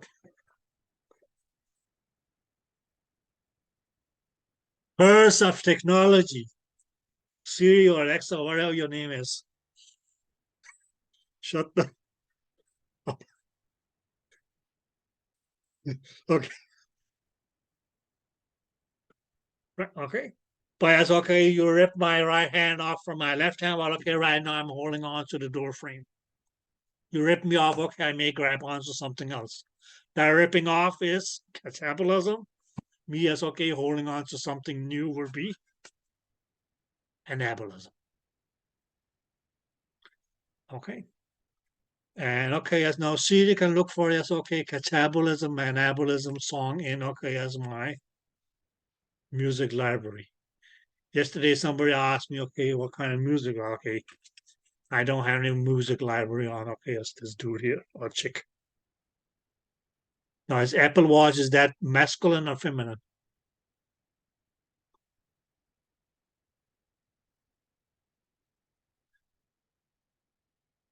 Well, okay, everybody has one. But is it masculine or feminine? Is it male or female? You mean Siri or the watch itself? The watch.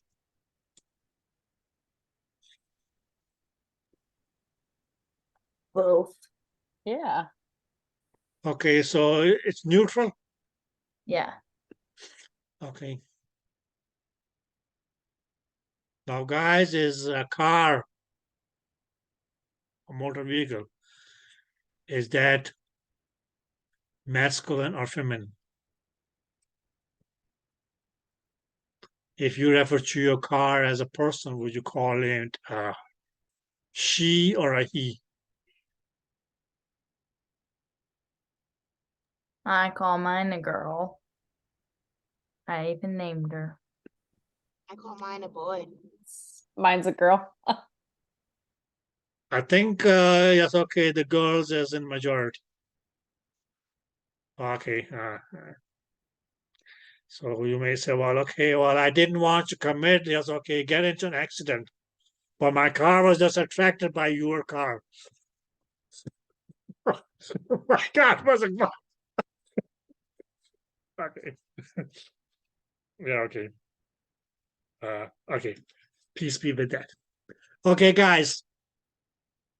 Now the next topic in your book is homeostasis. Okay. And you're going to hear, yes, okay, some words that may, yes, okay, sound like music to your ears. And the music, oh, that's okay. The sound that may sound like music to your ears is the only thing that you need to know about homeostasis is what homeostasis is. That's it.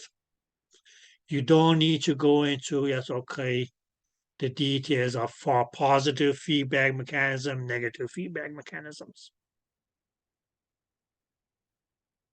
Okay. So pretty much, okay, yes. Now I talk briefly, yes, okay, mentioned, yes, okay, homeostasis as recently as, okay, yes, yesterday. When we talk, yes, okay, physiology, right? Okay. But guys, okay, as what was homeostasis?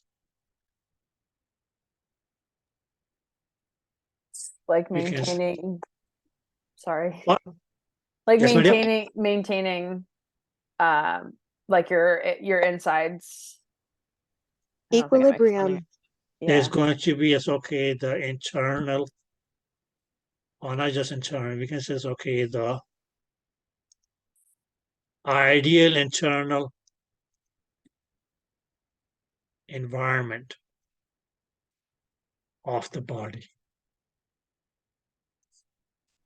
That is what we call homeostasis.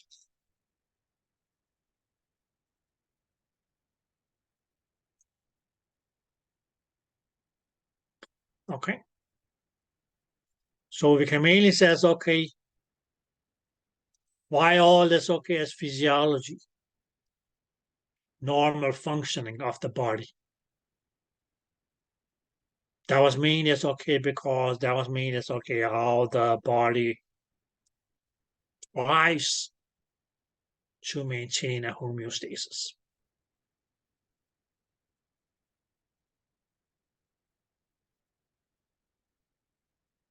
Now we can just take a little example. Let's put it this way. I see some of you as okay have been catching a cold lately.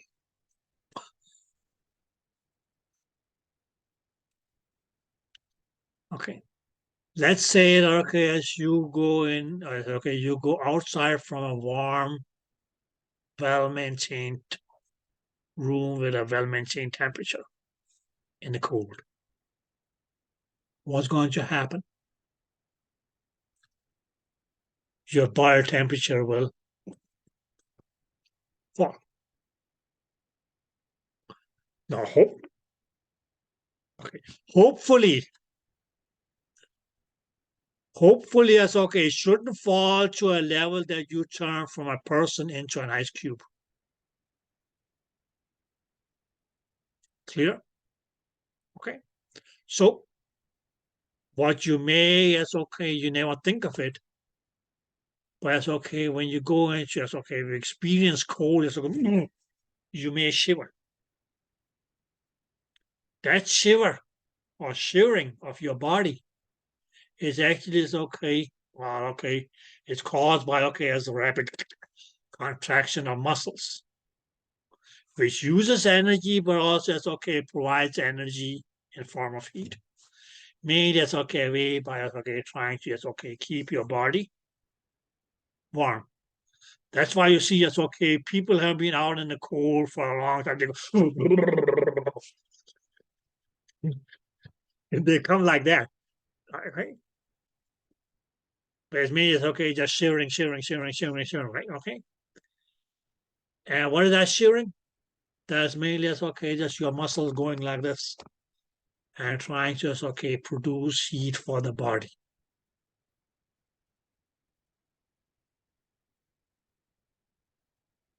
Now, if you go the other way around,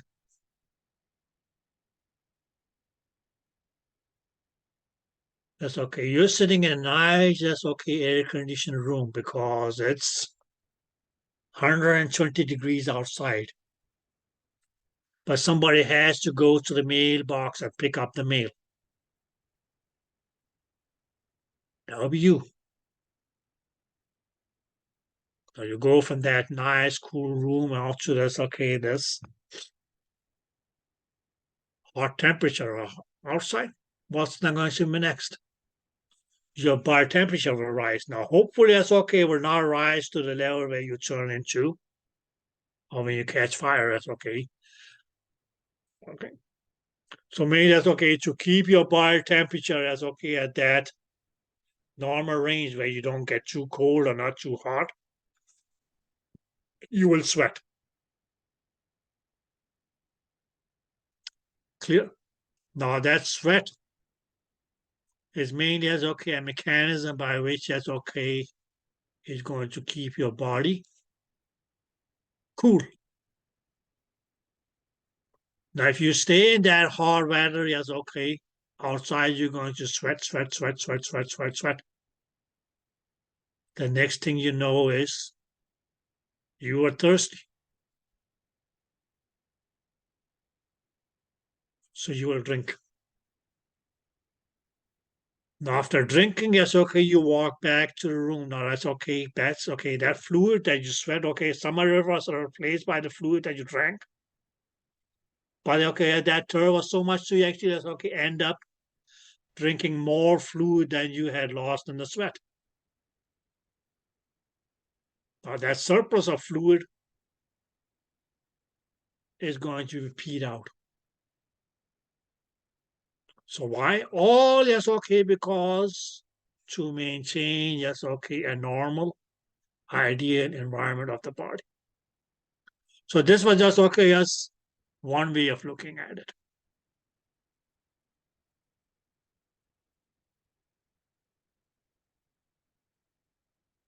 Now we can take, yes, okay, our running. Now, guys, when you run, or let's say it's okay, workout or whatever. What are the 2, 3 main things that you may notice that changes? You in the gym working out, you're running on a treadmill.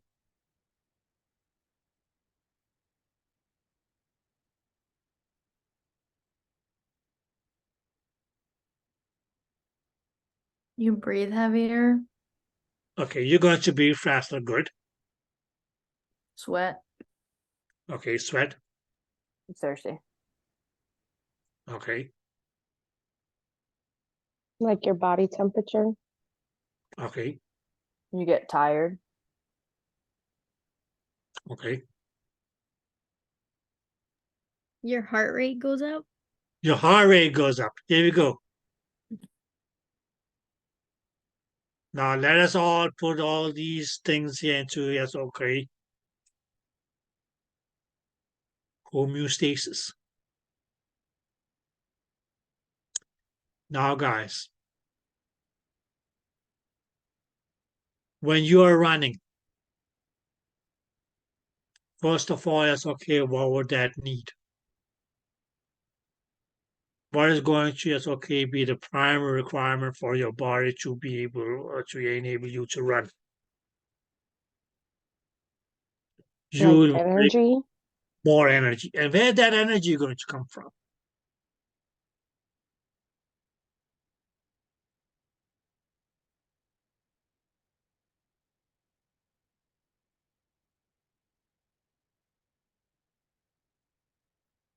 Where do you think that energy is going to come from? Please don't say my Red Bull.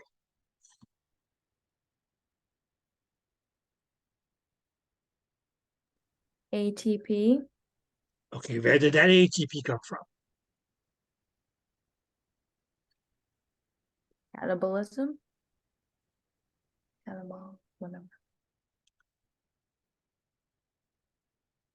What was the primary source for this? Okay, what became ATP? The Glucose. sugar. Glucose or sugar, right? Okay, right? Okay, guys. Now, these are all things that we have been talking about since this morning. So, right, okay. So you can say as okay, your body is going to just okay be breaking down more sugar because you have a higher demand for ATP. Right? Okay. Now that breakdown of sugar, what would that need? Homeostatically or ideally, as okay, what we will need is more oxygen. Where's that oxygen going to come from? You breathing faster. The faster you breathe, the more that's okay, oxygen is it that you will inhale, right? That increased oxygen is going to just okay go to your tissues, help in further increase of breakdown of sugars to be produce more ATP and so on. Clear? But on top of that, guys, well, okay, it's not going to be enough that you breathe in yes, okay, harder or faster. Your blood also has to be kept in okay as faster circulation. That's where it's okay, the heart rate comes into the game. That your heart is going to start beating faster. Now you work out, you burn more calories. Oh, that says okay. You use more energy. Now some of that energy that your body produces as you're running is going to just okay cause your body to warm up. Or your body temperature may actually is okay increase. So how is it that your body now is going to just okay keep that temperature down? That's where you end up sweating. And okay, as after a heavy workout, sweating, so on, so on, so yes, okay, you may say, okay, now I'm thirsty, I need, yes, okay, have something to drink.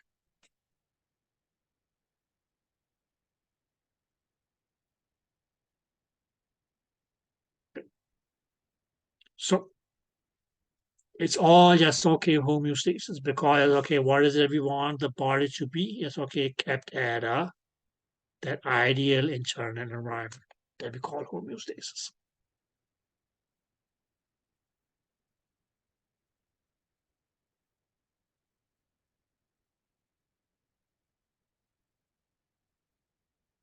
Did that make any sense at all?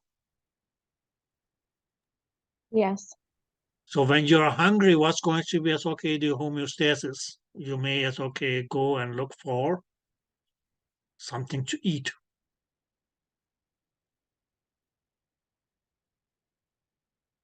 Well, okay, that's high learning, but anyways, clear. Okay, thirst, yes, okay, we know, yes, okay, once we have this experience that we call thirst, well, okay, the best thing to do is go and, okay, look for something to drink.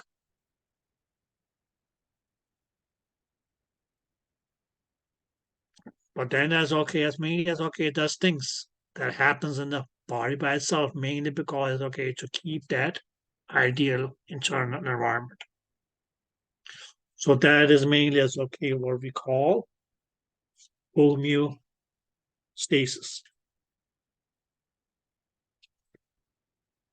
Any questions? Okay, guys.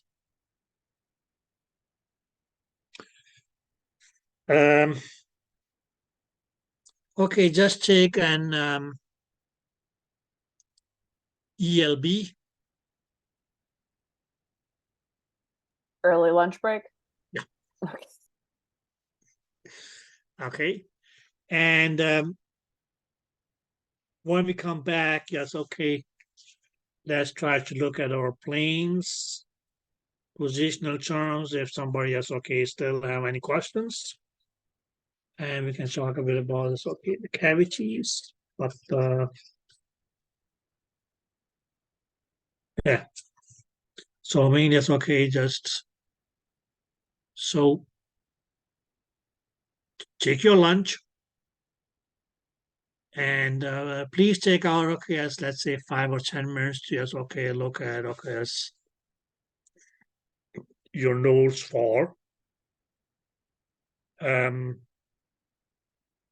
medical term, positional terms and all that, okay, and the planes. Okay, guys, so would it be fair enough to say that I see you guys back at 12:45? Good. That sounds good. See you guys.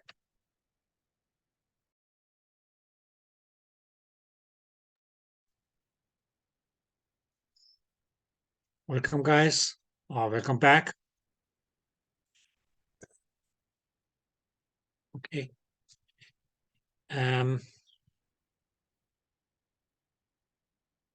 Any questions at this moment? Nope. Nope. Good.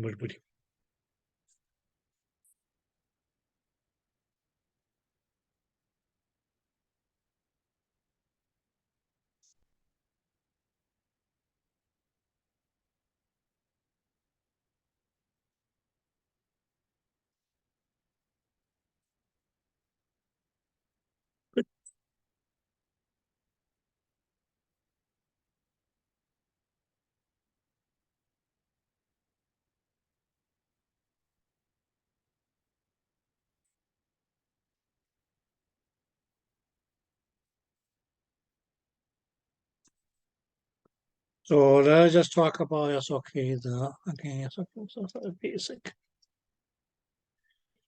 plan of the body.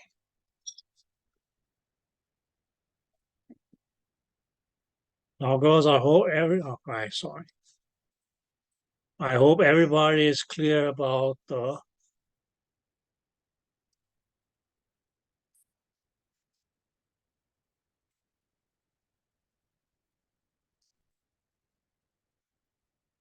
anatomical position.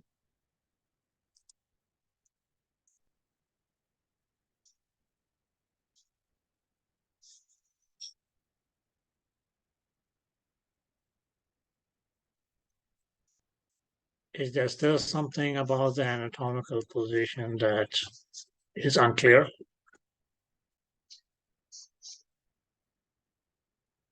No. Okay.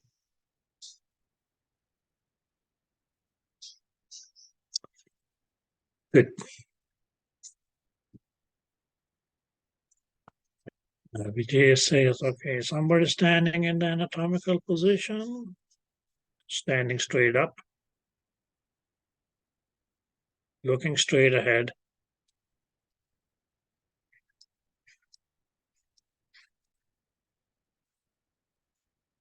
BJ says, okay, the arms hanging down the side with the palm facing forward.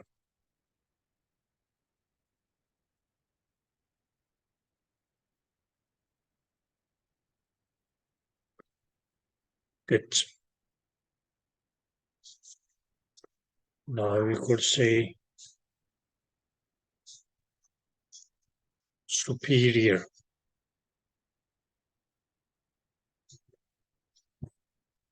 Would be in this direction. As I said, the word supra can also, it's okay, in some contexts, okay, instances be it's okay used instead of the word superior, or it's okay, they mean it's okay, mean the same thing. Now for the torso, it's okay, another word for superior is going to be cephalic, which in this case it will mean it's okay towards the heart. And or cranial, towards the cranium.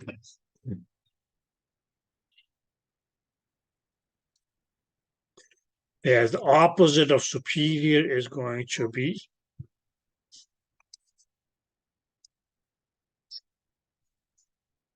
inferior.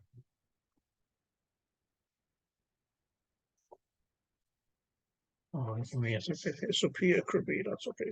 This time up here is inferior.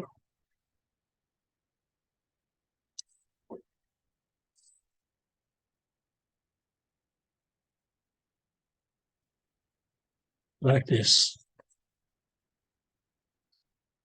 Where the word inferior could also okay be replaced by infra. And especially that's okay for the torso, it's okay when we go infra, it's going to be, it can be as okay. Caudal, which means it's okay, it's pertaining to, that's okay. The caudal, which is the tail. Or we can also say pelvic. But please keep in mind that okay, as these terms here are only with okay when we talk of this region here.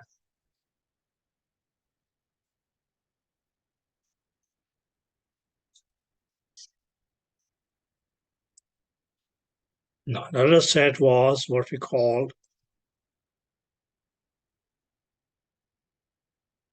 anterior, which meant front, which also could be replaced by, yes, okay, verb will be ventral. So both of these means okay will mean front or in front of. The opposite of that would be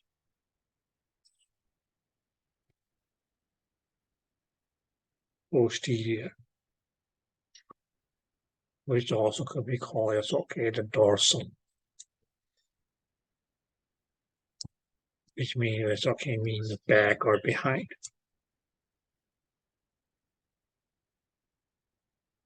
So that's okay to understand this one. It's okay. We just have a person that's okay in the anatomical position.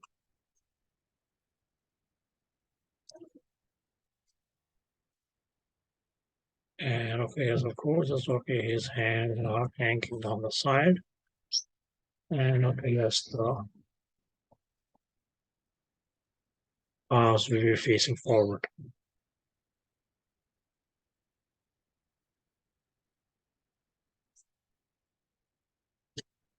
Is that clear? So anterior will be in this direction. Posterior will be in this direction.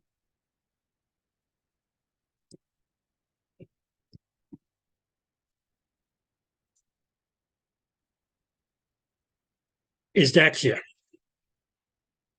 Yes. Yes. Okay, guys. Now, if we for instance, okay, look at the hand. And let's just say, okay, this is the guy who is standing as okay in the anatomical position. Now his palms are facing forward. Now we can say, okay, this will be as okay the ventral surface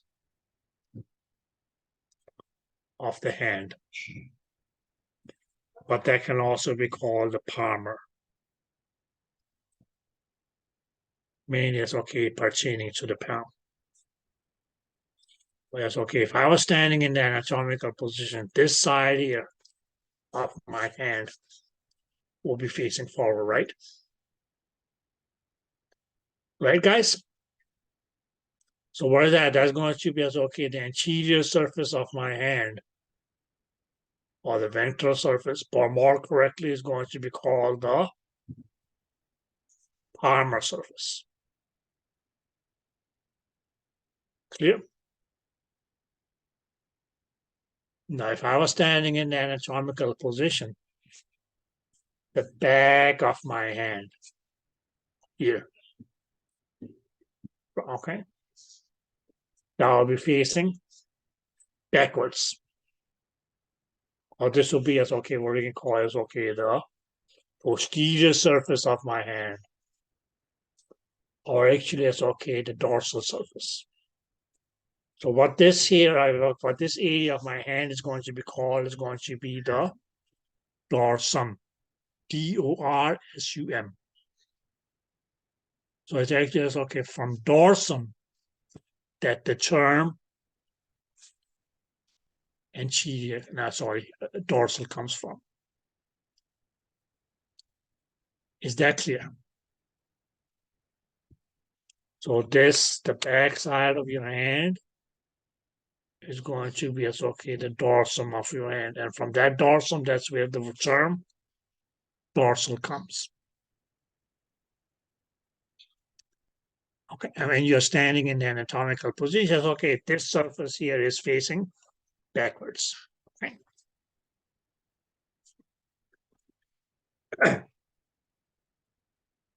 Did you guys get that? Yeah. Yes.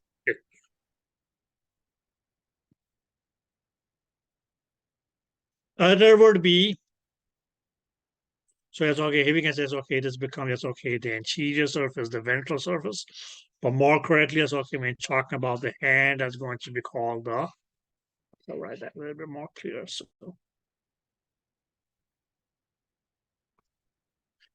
it'll be as okay, the palmar surface, the surface pertaining to the palm of the hand. There, okay, this is going to be as okay, the dorsal surface of the hand.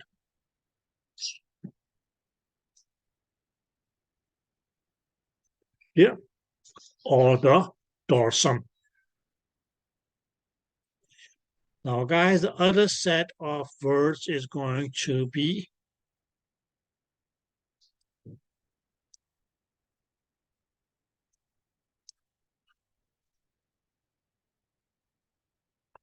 medial. And the opposite of medial is going to be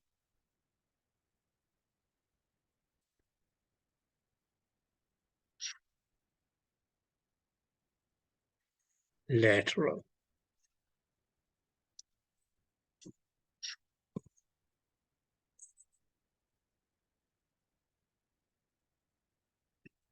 Yeah. Now for our limbs, that's when we have, that's okay, the next set. It is going to be proximal.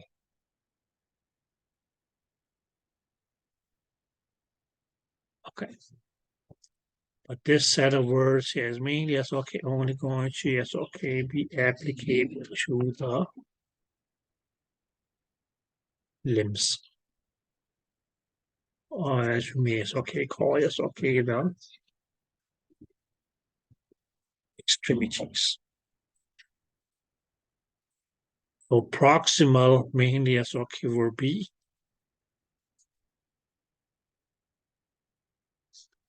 in this direction or in this direction for your extremities. Okay. Where, okay, the opposite for proximal was going to be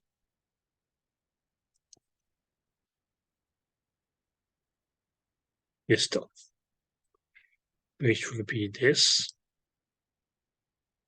or this.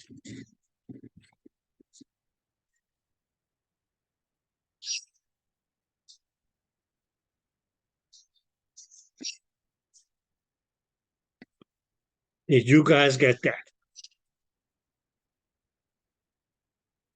Yes. Yes.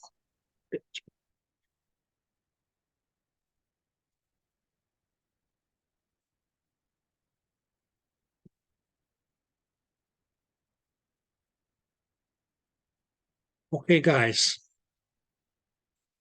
Now we may, it's okay, just talk for instance, okay, about the foot.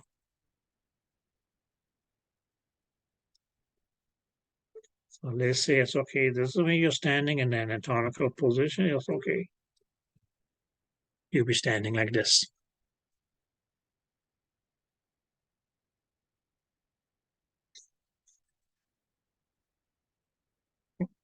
So guys, as far as your foot is concerned, yes, okay, you will have two surfaces. You will have this surface of the foot.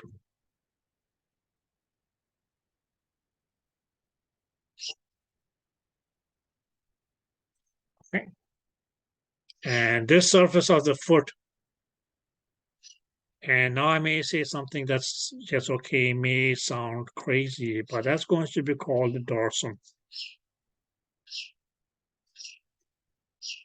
of the foot, or it's okay, we can say it's okay, the dorsal surface of the foot. Let's do it this way. You can say, okay, dorsal surface of the foot.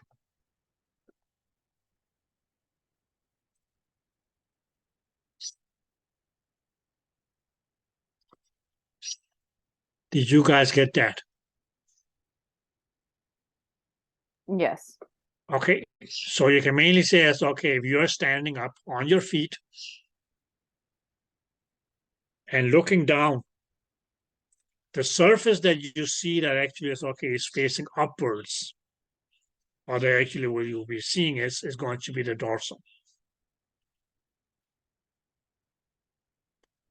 Now, some of you will say, well, okay, but dorsum, wouldn't that be as okay a surface that faces behind? And okay, yes, if you for instance, okay, extended, yes, okay, your ankle. The sole would be as okay facing behind. So shouldn't the sole have been as okay what you call the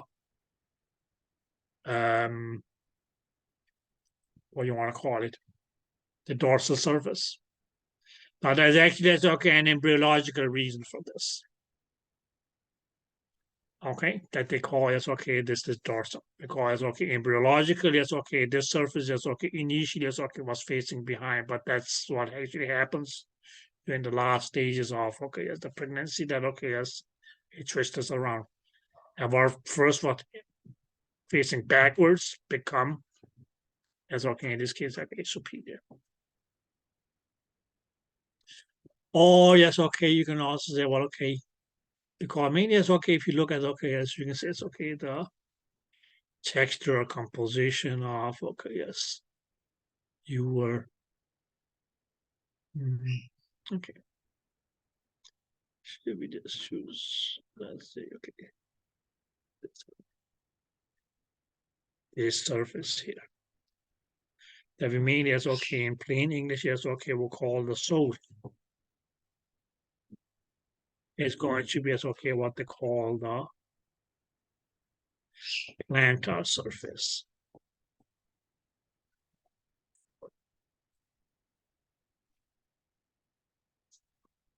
So yes, guys, my cheat that I used back in the days was saying, well, yes, we can just as compare plantar and palmar. And then the opposite was going to be as dorsum of the hand, dorsum of the dorsal surface of the foot. That's how I remembered it.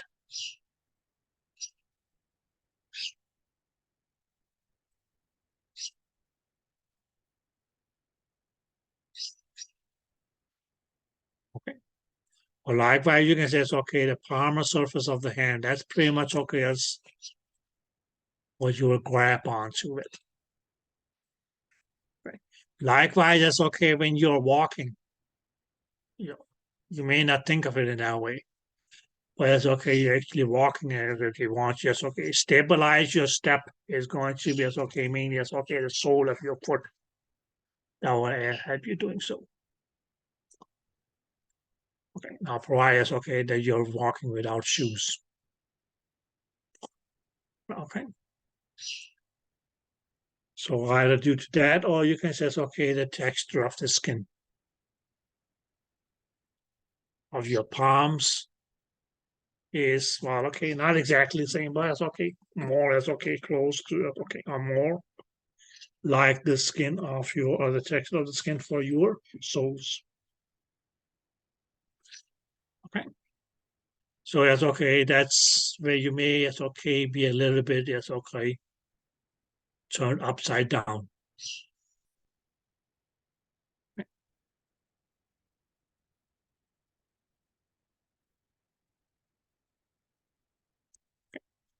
So that's the surface of your feet that you actually will be looking at if you are standing up.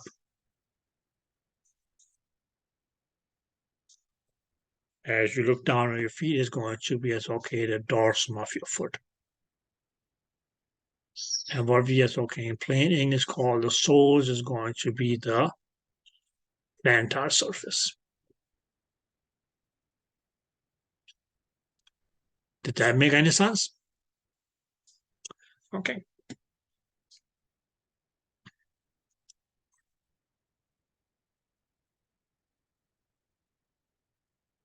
Okay, guys.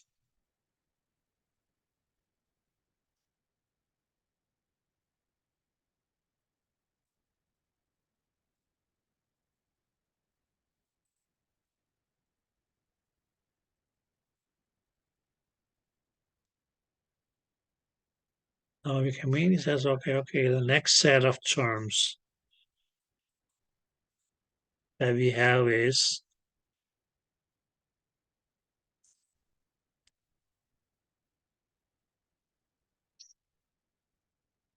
superficial. Now what the word superficial mainly is or mean is we can say it's towards the surface.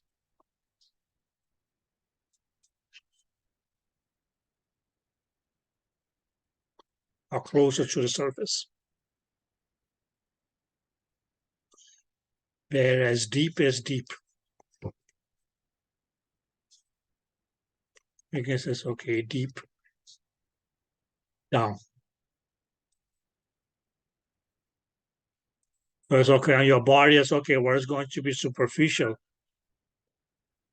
A structure that's going to be superficial is going to be, it's okay, your skin. And what you actually have deeper to your skin will be as okay, considered to be deeper and deeper and deeper. You may say, well, okay, we may have muscles, then maybe as okay, bones. Then we may enter into as okay, whichever cavity. And as we go, yes, okay, deeper and deeper and deeper and deeper into that cavity, yes, okay, we may come across different structures. Did that make sense? Yeah. Okay. So that's okay, superficial, it means it's okay, closer to the surface of the skin, or we can say it's okay, maybe it's okay, also it's okay, or we can say it's okay at shallow depths.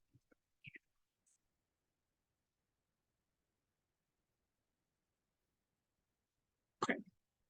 Now this is going to be as okay, something as okay, that will be as okay important, especially as okay when you guys go for scanning. Because you can say that's okay, it's okay, me, it's okay, just be scanning here, this area here, for instance. Now, what is it that you get? You get a picture. This is what your picture is, okay, a frame may look like.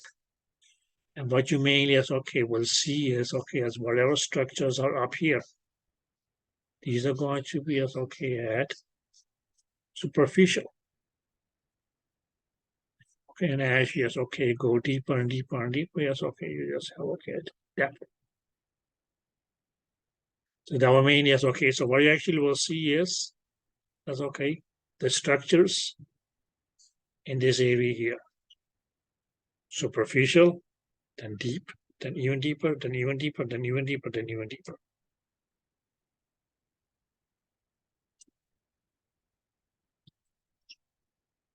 Did that make any sense? Yep. Okay. So you say, okay, well, okay, what do I have here? Well, okay, there's going to be skin. There'll be some muscles. After that, okay, I may have some ribs. You have some ribs. Then the next thing will be, yes, okay. You will say, yes, okay, you'll have the liver.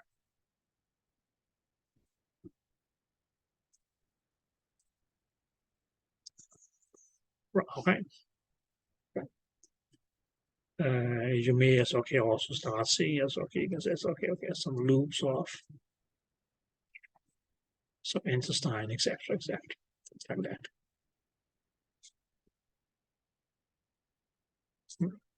You may say, okay, well, okay, we have some blood vessels running here. So,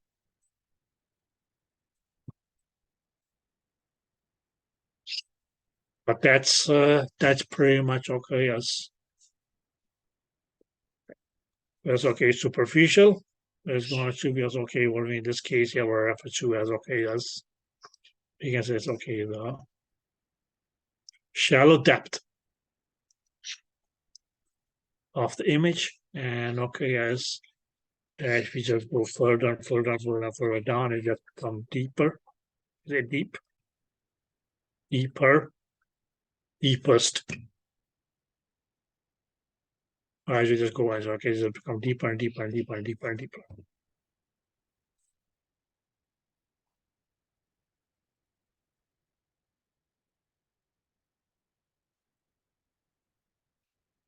Is there any questions about that?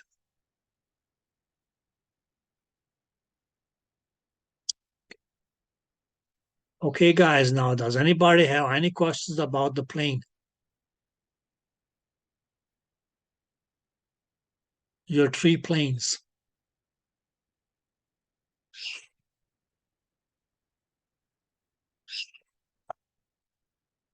Sagittal, transverse, and coronal or frontal. Here. What did the sagittal do? Divide the body into right and left sides. What did the transverse plane do? Divide the body into upper and lower halves or parts.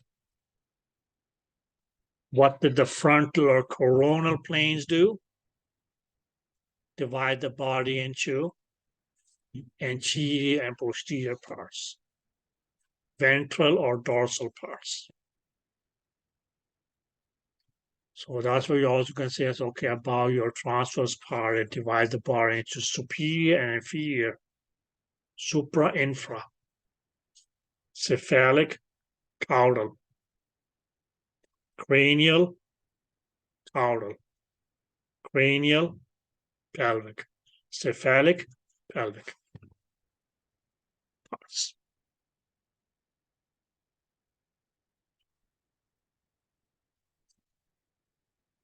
Did you guys get that? Yes. Okay. And well, okay, the two main planes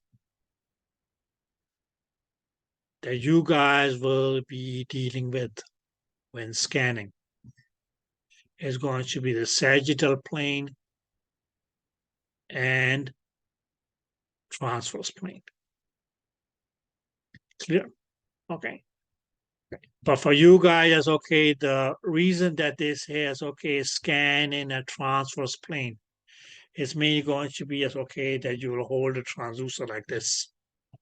So it's going to be held along the transverse plane. Where this is, okay, scan in a sagittal plane, or okay, if this was transferred, then it should be your transducer will be like this, which is going to be a sagittal plane. Did that make sense? Okay. But when we say it's okay, sagittal,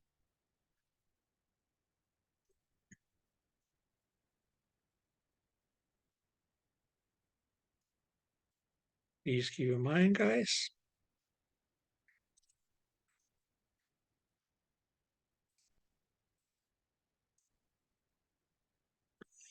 that any line or any SOK, these are mainly SOK going to be SOK imaginary lines. Any of these that may SOK divide the body into bigger or smaller, right and left halves or parts will be considered sagittal planes.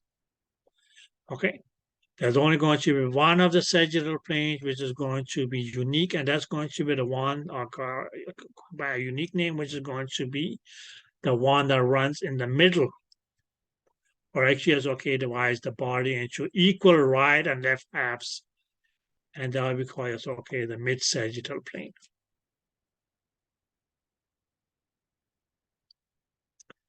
Is that clear? Yes. Good. Whereas, just okay, your transverse plane.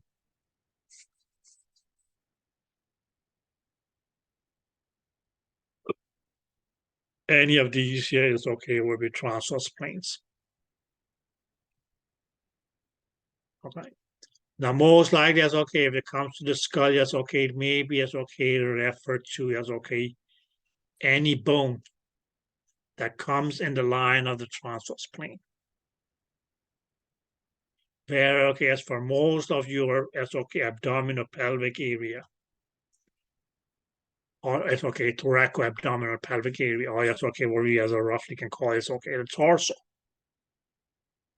The levels of okay as your transverse plane mainly as okay will be as okay named in accordance to the vertebral level.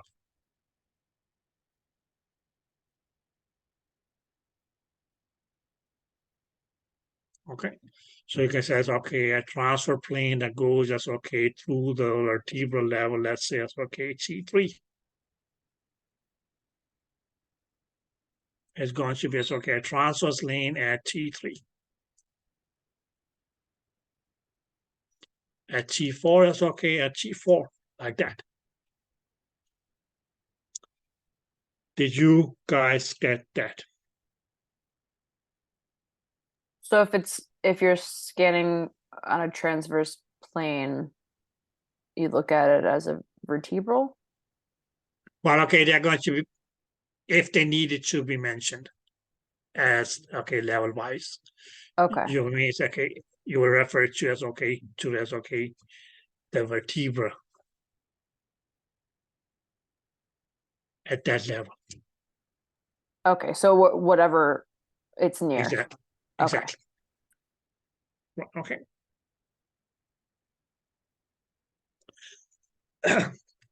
But okay, yes, this kind of okay, yes, is more yes okay for scannings like you can say yes okay, CAT scans and MRIs and so on. So okay.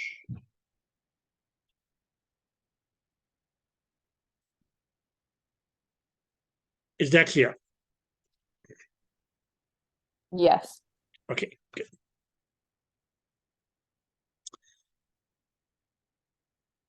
For mainly as okay, we will say it's okay is going to be as okay a transverse plane if you place your transducer like this. That's going to give you as okay a transverse view. Whereas okay, if you place your transducer like this,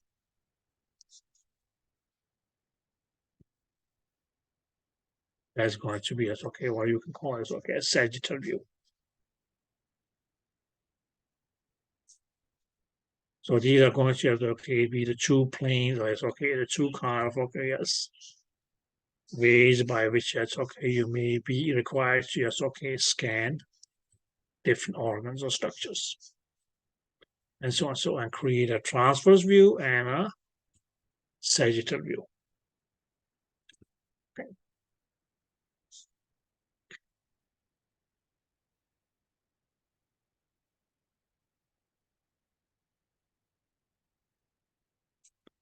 Did you guys get that?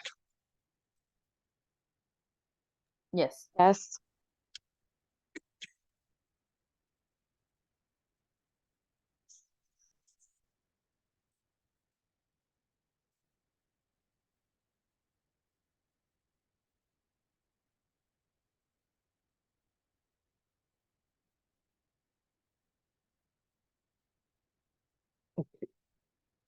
Now, guys, you may see, yes, okay, a table that says, okay, table 1.3.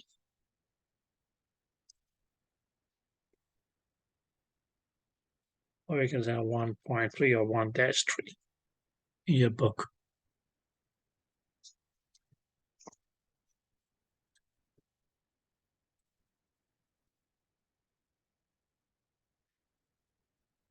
This is 1-3 in our book. No, table, not figure, table.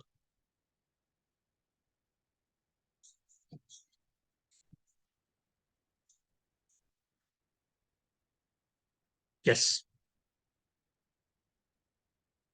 Okay, there's a difference between table and figure. Figure is going to be okay, a picture.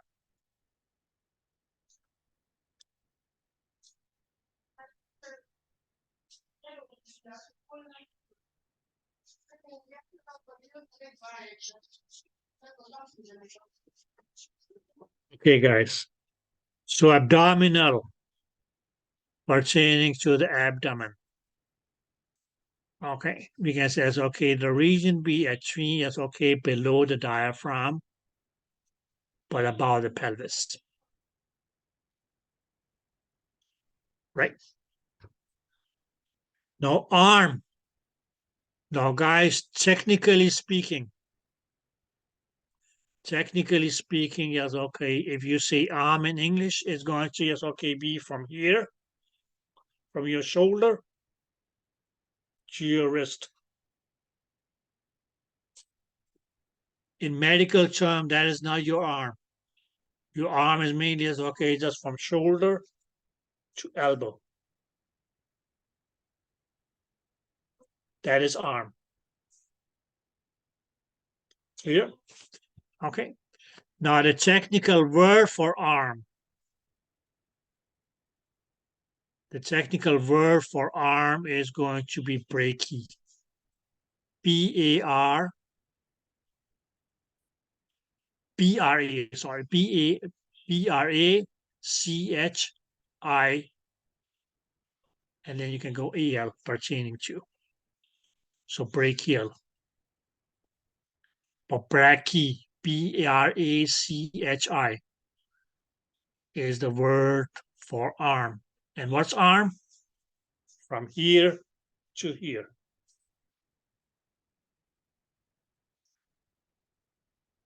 Axilla, underarm or armpit. Okay. So at some point we will talk of axillary. Okay. At some point we will talk of axillary. That's going to be okay. Different things in the axilla that we may talk about. No, that's okay. Brachial, okay? You see, brachial, we already talked about that. That's mainly going to be the word for arm. Okay? And in anatomy, where's the arm? From shoulder to elbow. Now, buckle. Now, okay.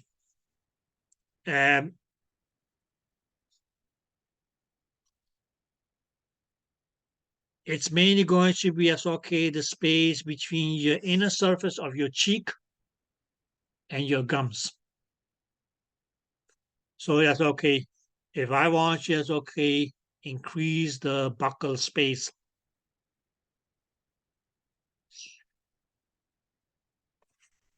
That is now that's okay filled with ear. So mainly that's okay the space between that's okay the inner surface of your cheek and your teeth and gums. So yes, okay, when you brush the hair of your teeth, yes, okay, what are you actually putting your toothbrush into the buccal cavity? Clear. Carpal. Anatomically, yes, okay, this area here is your carpus or wrist. The easy way to remember this one is just think of carpal tunnel syndrome.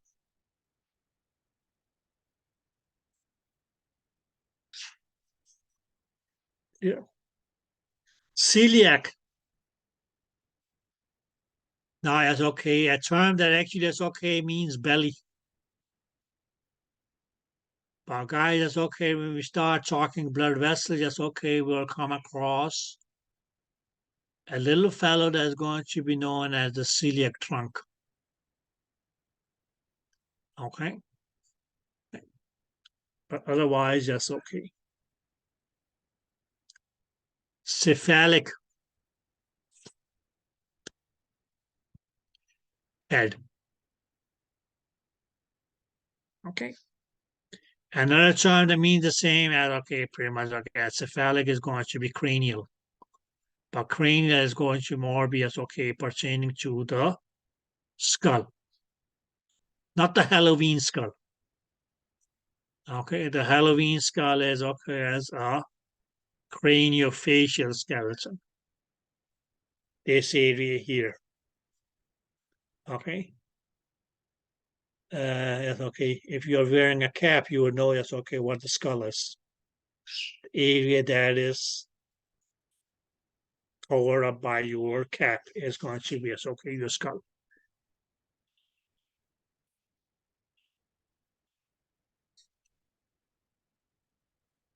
Yes, question. You want to deviate me off your skull? Okay. So yes, okay. Kristen here's wearing that's okay, a P cap. So that's okay. Whatever is covered by the P cap is mostly that's okay going to be the skull. Okay. Costal. Okay.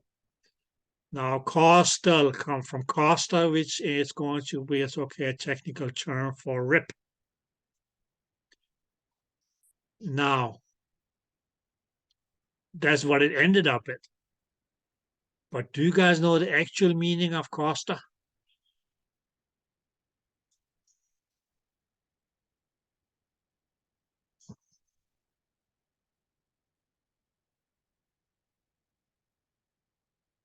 No?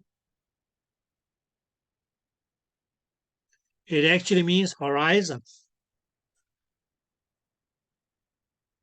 So then somewhere it says, okay, then what about Costa Rica?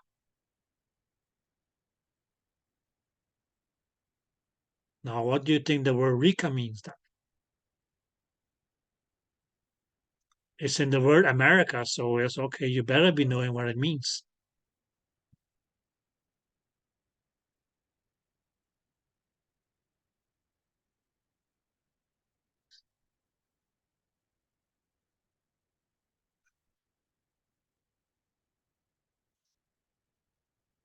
No idea? Nobody know what Rica means? R-I-C-A? Have you heard of somebody called Rickard? Ricardo? Now, what's going to be the English version of Rickard?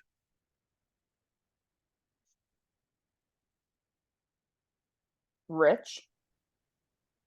That would be Richard, right? So what does Rica means? Does that mean rich? Like a rich Rich, I hope. horizon? I hope so. I think so. So it's okay. America, that's where Amy is rich. Is there anybody here whose name is Amy? No, okay. So you want to be rich here as an American? Good. Okay, guys. Cubital. No, okay, the actual word is cubitus, but L is just okay pertaining to elbow. Now, guys, when you go and it's okay, get your blood drawn. Okay. Usually that's okay. Where do they get it drawn from? This area here. And what do they call that? That is called antecubital. Ante because it's in front of cubital or cubitus, elbow. So this letter just okay, diamond shaped area here in the front of your yes, okay, elbow. Why is going to be in front? Because you consider everything is okay in the anatomical position. So this little triangle area here is going to be called the antecubital area. Some people also call it a fossa, whatever. Okay. Cutaneous. Okay, just pertaining to skin. We talk more about that when we get to the what the hell do we call that fellow? Integumentary system. Femoral. Now coming from the word femur, which actually means thigh. Okay, so it's going to be femoral, pertaining to the femur or thigh. As a matter of fact, yes, okay, your thigh bone is going to be called the femur. Okay. Okay, but from femur, yes, okay, come femoral, or yes, okay, from femoral came femur. They say, okay, well, we find this big bone here, it's okay, in the thigh. What should we call it? Thigh bone. Thigh bone just became, it's okay, femur. Okay.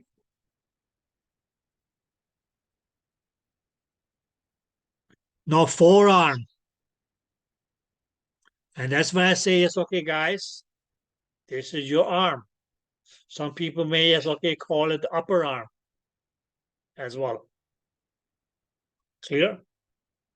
That from here to here, this area, that is your forearm.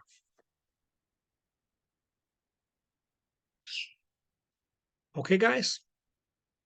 That will be your forearm. So from here to here is upper arm or brachii. This little region here, cubital. And then forearm. Or I can say from elbow to wrist. That is going to be the forearm. Did you guys get that? Yes. Yes. So what do we have? Brachii, cubital, forearm, carpal, and then okay, it's metacarpal phalanges. Frontal. Now, well, okay, you may say it's okay, forehead. Okay, now I read the reason that they call it it's okay, frontal pertains to the forehead is because it's okay, there's a big bone here. It's actually it's okay, one of your cranial bones that forms the forehead that is called the frontal bone. Okay. Gluteal, well, okay, yes. Opposite side of the skeleton. Your buttock, yes, okay, where you're sitting on right now is the gluteal. Okay. Then it's the groin. Well, okay, yes. Mainly, yes, okay, an area between, yes, okay, the lower pelvis and, okay, yes, your upper thigh. So that's going to be, yes, okay, the groin. Now, groin is more of, okay, it's a regular English word. The actual technical term that will mean groin is going to be inguinal. INGUINAL.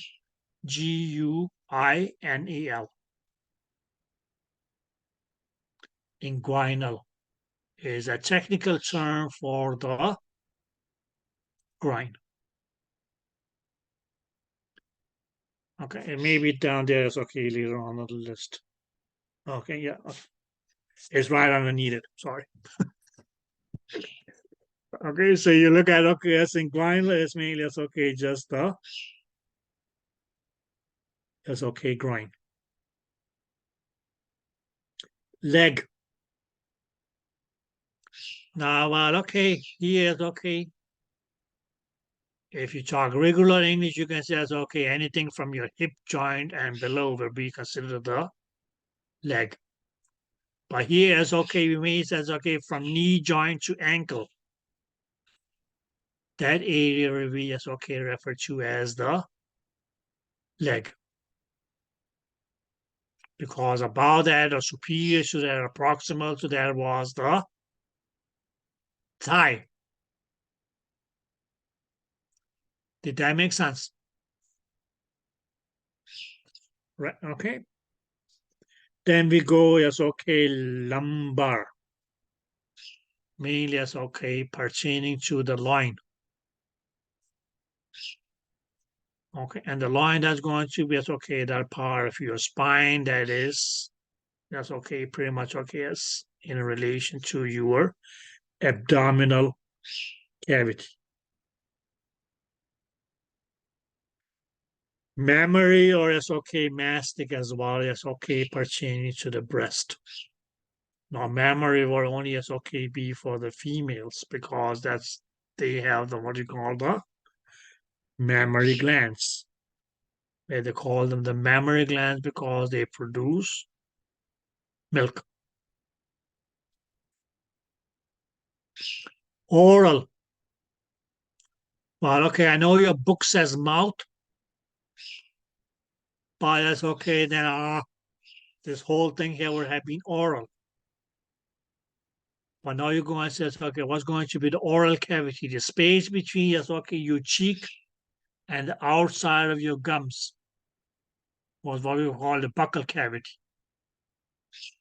Pretty much, okay, any part of your mouth which is on the inner side of your teeth is going to be the oral cavity. Or pertaining to, yes, okay, aura. Okay, the word orus actually is okay, it will mean regularly it's okay, mouth. Orbital. Pertaining to the orbit. This socket here, yes, okay. You may see those on Halloween skulls. Okay. But that sucker, yes, okay, in which, yes, okay, your eyeballs would have been fit. That is what they call the orbit. On Halloween skulls, yes, okay, that the orbit is going to, yes, okay, be having a red light that lights up, right? Just to make it look more spooky. Good. Ophthalmic, yes, okay, the ears, oral, mouth. Palmar. Palm. Or because, as you said earlier, yes, okay, palmar surface. So the palmar surface of the hand is the anterior surface. Right? Goody moody moody. Patellar.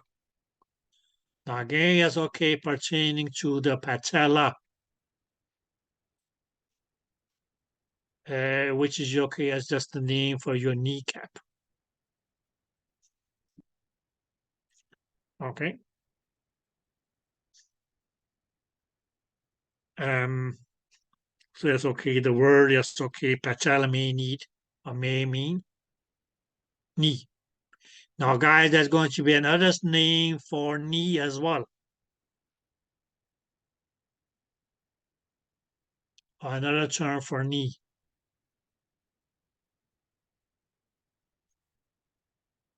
Is going to be popliteal.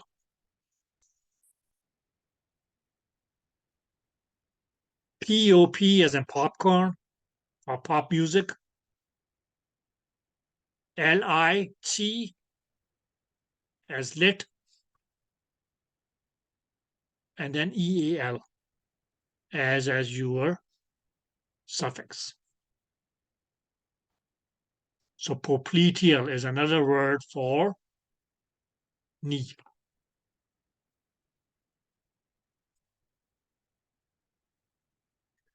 Pectoral, chest. This area here. Okay.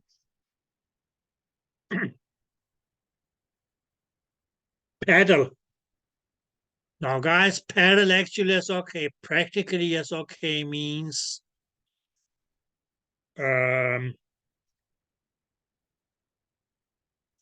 okay, yeah, foot. Okay. But just think of it. If any of you is okay ever try to is okay ride a regular bike, not a Harley Davidson, not those kind of bikes, but a regular bicycle. Okay.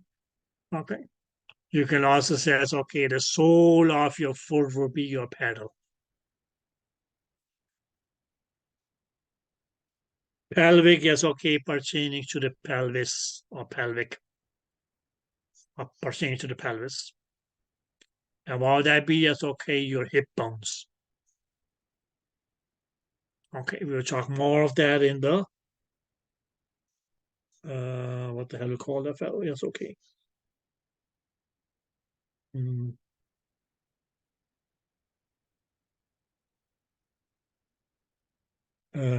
It's okay in the terms of skeleton.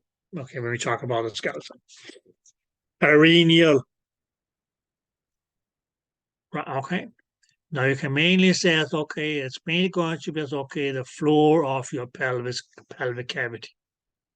But as far as an area, now as my teacher used to say, it's okay, if you place your palm between your thighs like this, whatever touches the surface of the palm is going to be, it's okay, the perineum or the perineal. Okay. Plantar, again, as I said earlier, it's okay, plantar surface, sole of your foot. Okay, the sole of your foot. Now here we go, popliteal, yes, okay, behind the knee. Again, yes, okay, another term, yes, okay, that will be, yes, okay, pertaining to the, or related to the knee. Sacral. Well, okay. Those 5 vertebrae that, okay, yes, falls within between the right pelvic bone and the left pelvic bones at the backside. Tarsal. Do we have carpal? Yeah, we did. I said carpal tunnel syndrome, right? Yeah, okay. Tarsal, ankle. Clear? Thoracic, yes, okay. Chest, umbilical. That's okay. Your belly button. Okay. Now the belly button, that's when, yes, okay, that was, or that's what's left off, or used to be, yes, okay, your umbilical cord. Okay. Through where, yes, okay, you got food and nutrients and blood and oxygen and so on, so on, so while living inside the mother's womb. And did you guys know that, okay, as the umbilicus or the belly button is the central point of your body?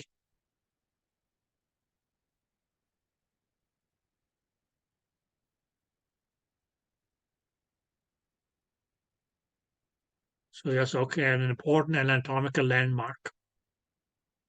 You may hear me using that term more and more often now. Okay, because that's okay. What you guys will be dealing with is, okay, a surface anatomy. So you have to look at the surface of the body and say, okay, yes, what are some, yes, okay, important landmarks that I can say, okay, what do I have in these regions here? Or it's okay, if I look from here and down or deeper and deeper and deeper, what's going to, it's okay, what are the structures that I may be expecting to come across? Because you're going to be slicing the patient up without making an incision. Okay. So yes, okay, umbilical, yes, okay, on umbilical, yes, okay, and important, yes, okay, anatomical landmark, but it is the center point of your body.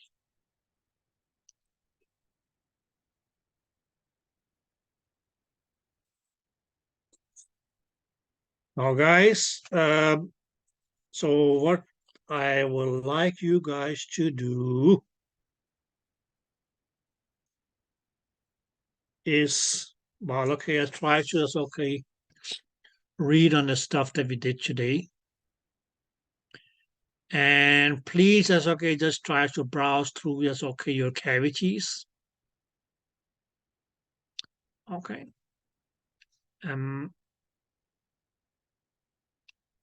No, I may think that we already did, okay, as a pretty detailed, yes, okay, account on the structures and the cavities and so on. So, but if there's still something that you want, yes, okay, clarify, please make sure that you have, yes, okay, those questions ready tomorrow.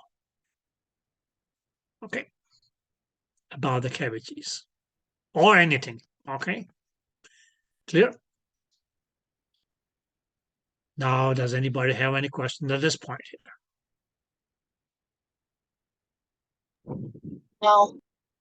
No. Now, can I say something? You know you have a quiz coming up, right?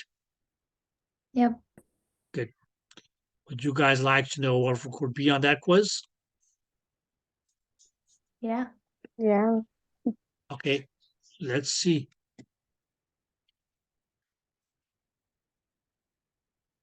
Where are we?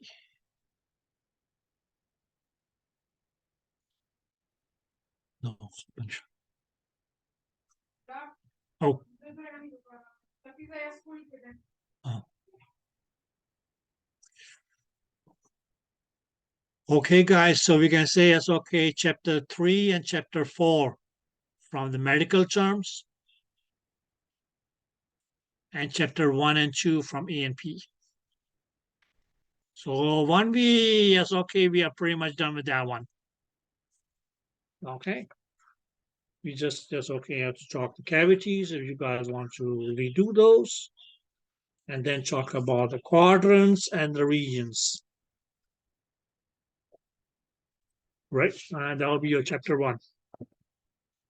And then we can go on to chapter 2, which is mainly okay cells and tissues. Most okay as far as okay the classification of tissues is concerned. Well, okay, yes, we have done that. So we pretty much okay are just left with what the is it that a cell is. And okay, some small topics in relation to yes, okay, tissues or cells. Primary yes, okay, communication and things like that. So what day is it today? Wednesday? Most likely by Friday we'll be done. With okay, the course for your quiz. Okay.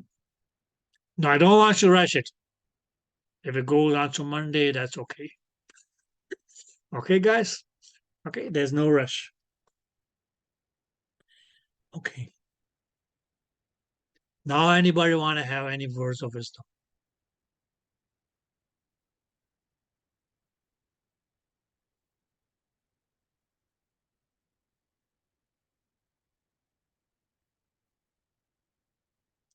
No questions?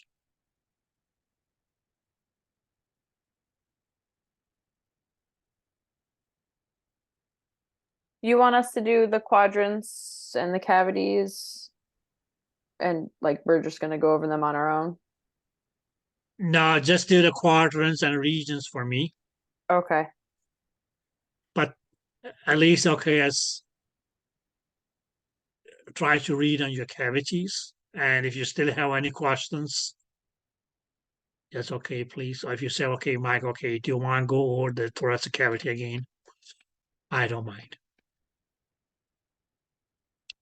Something like that. Whatever. Okay, whatever questions you have. But if not, well, okay, because well, okay, it's pretty much the same.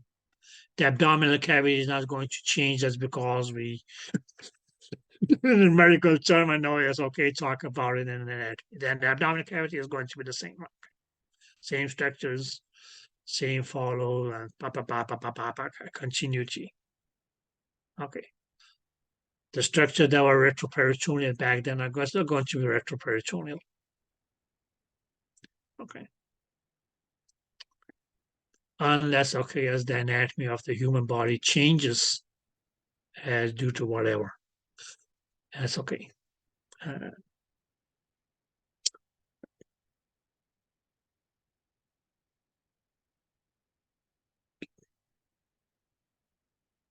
Are we doing the muscles or no?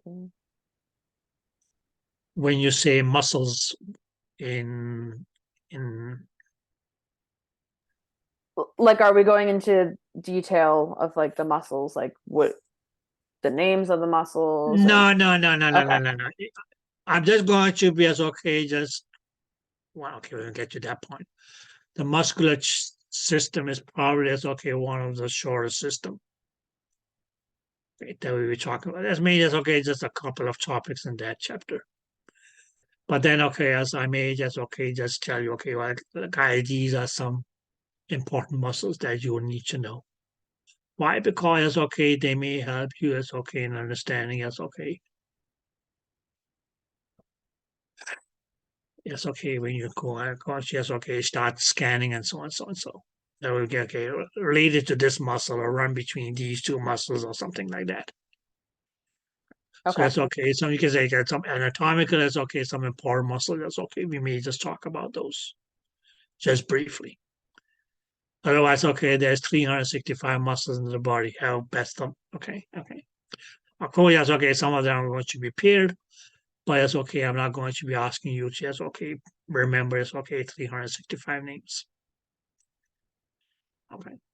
And origin and insertion and action and mechanism of action and so on. So no, that's too much. If you want to learn all that, then go to med school. And not doing anatomy physiology in merely 2 weeks, but in a whole semester. or chew.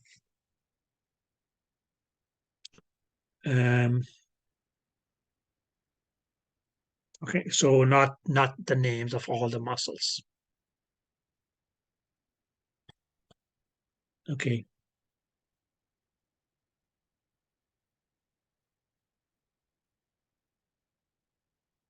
But the bones, yes.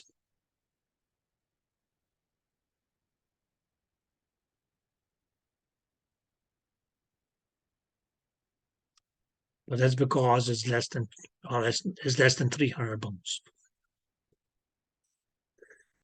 Okay. But, well, okay, I break it down in a way that, okay, you say, okay, that was the names. Okay, good. That was not that hard. And of course, that's okay. There are some names of some bones that we don't really, that's okay. You need to know individually. Good.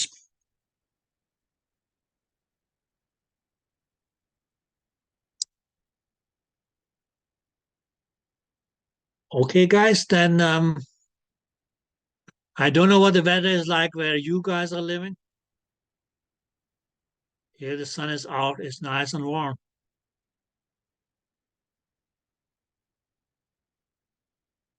What's the weather like in Rhode Island right now, dear?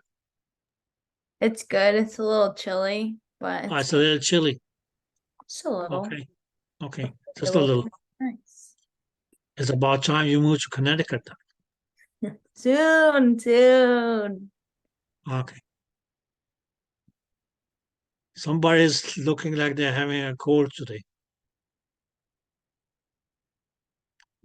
Right, Dr. Solson?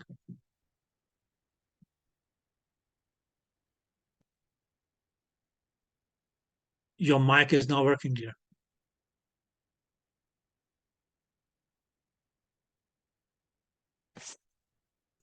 Can't hear you? That's okay. Okay. Okay, guys. So real no word of wisdom? Any question? Hmm.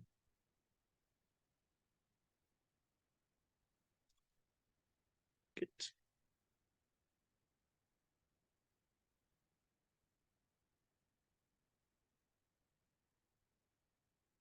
Okay, okay. Maybe a charm that's okay that's not written in your book.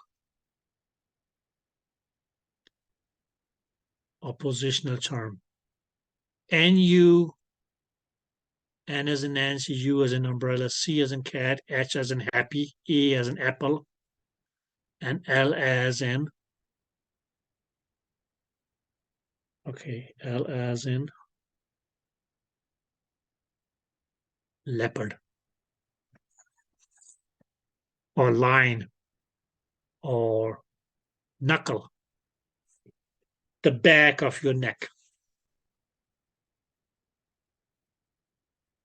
the back of your neck. Can you spell that again? Nuchel.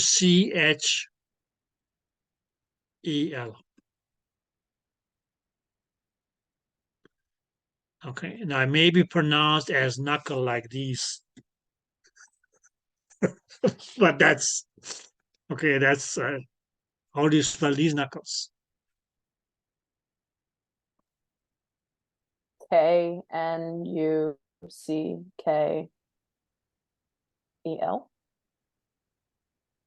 L-E?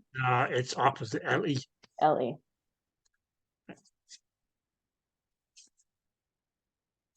But that's okay. Just leave you here. It's okay. The back of your neck is knuckle, Nuchel.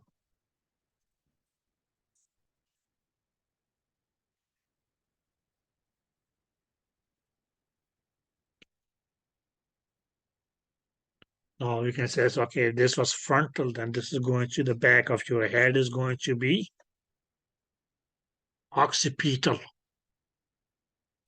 or the back side of your head.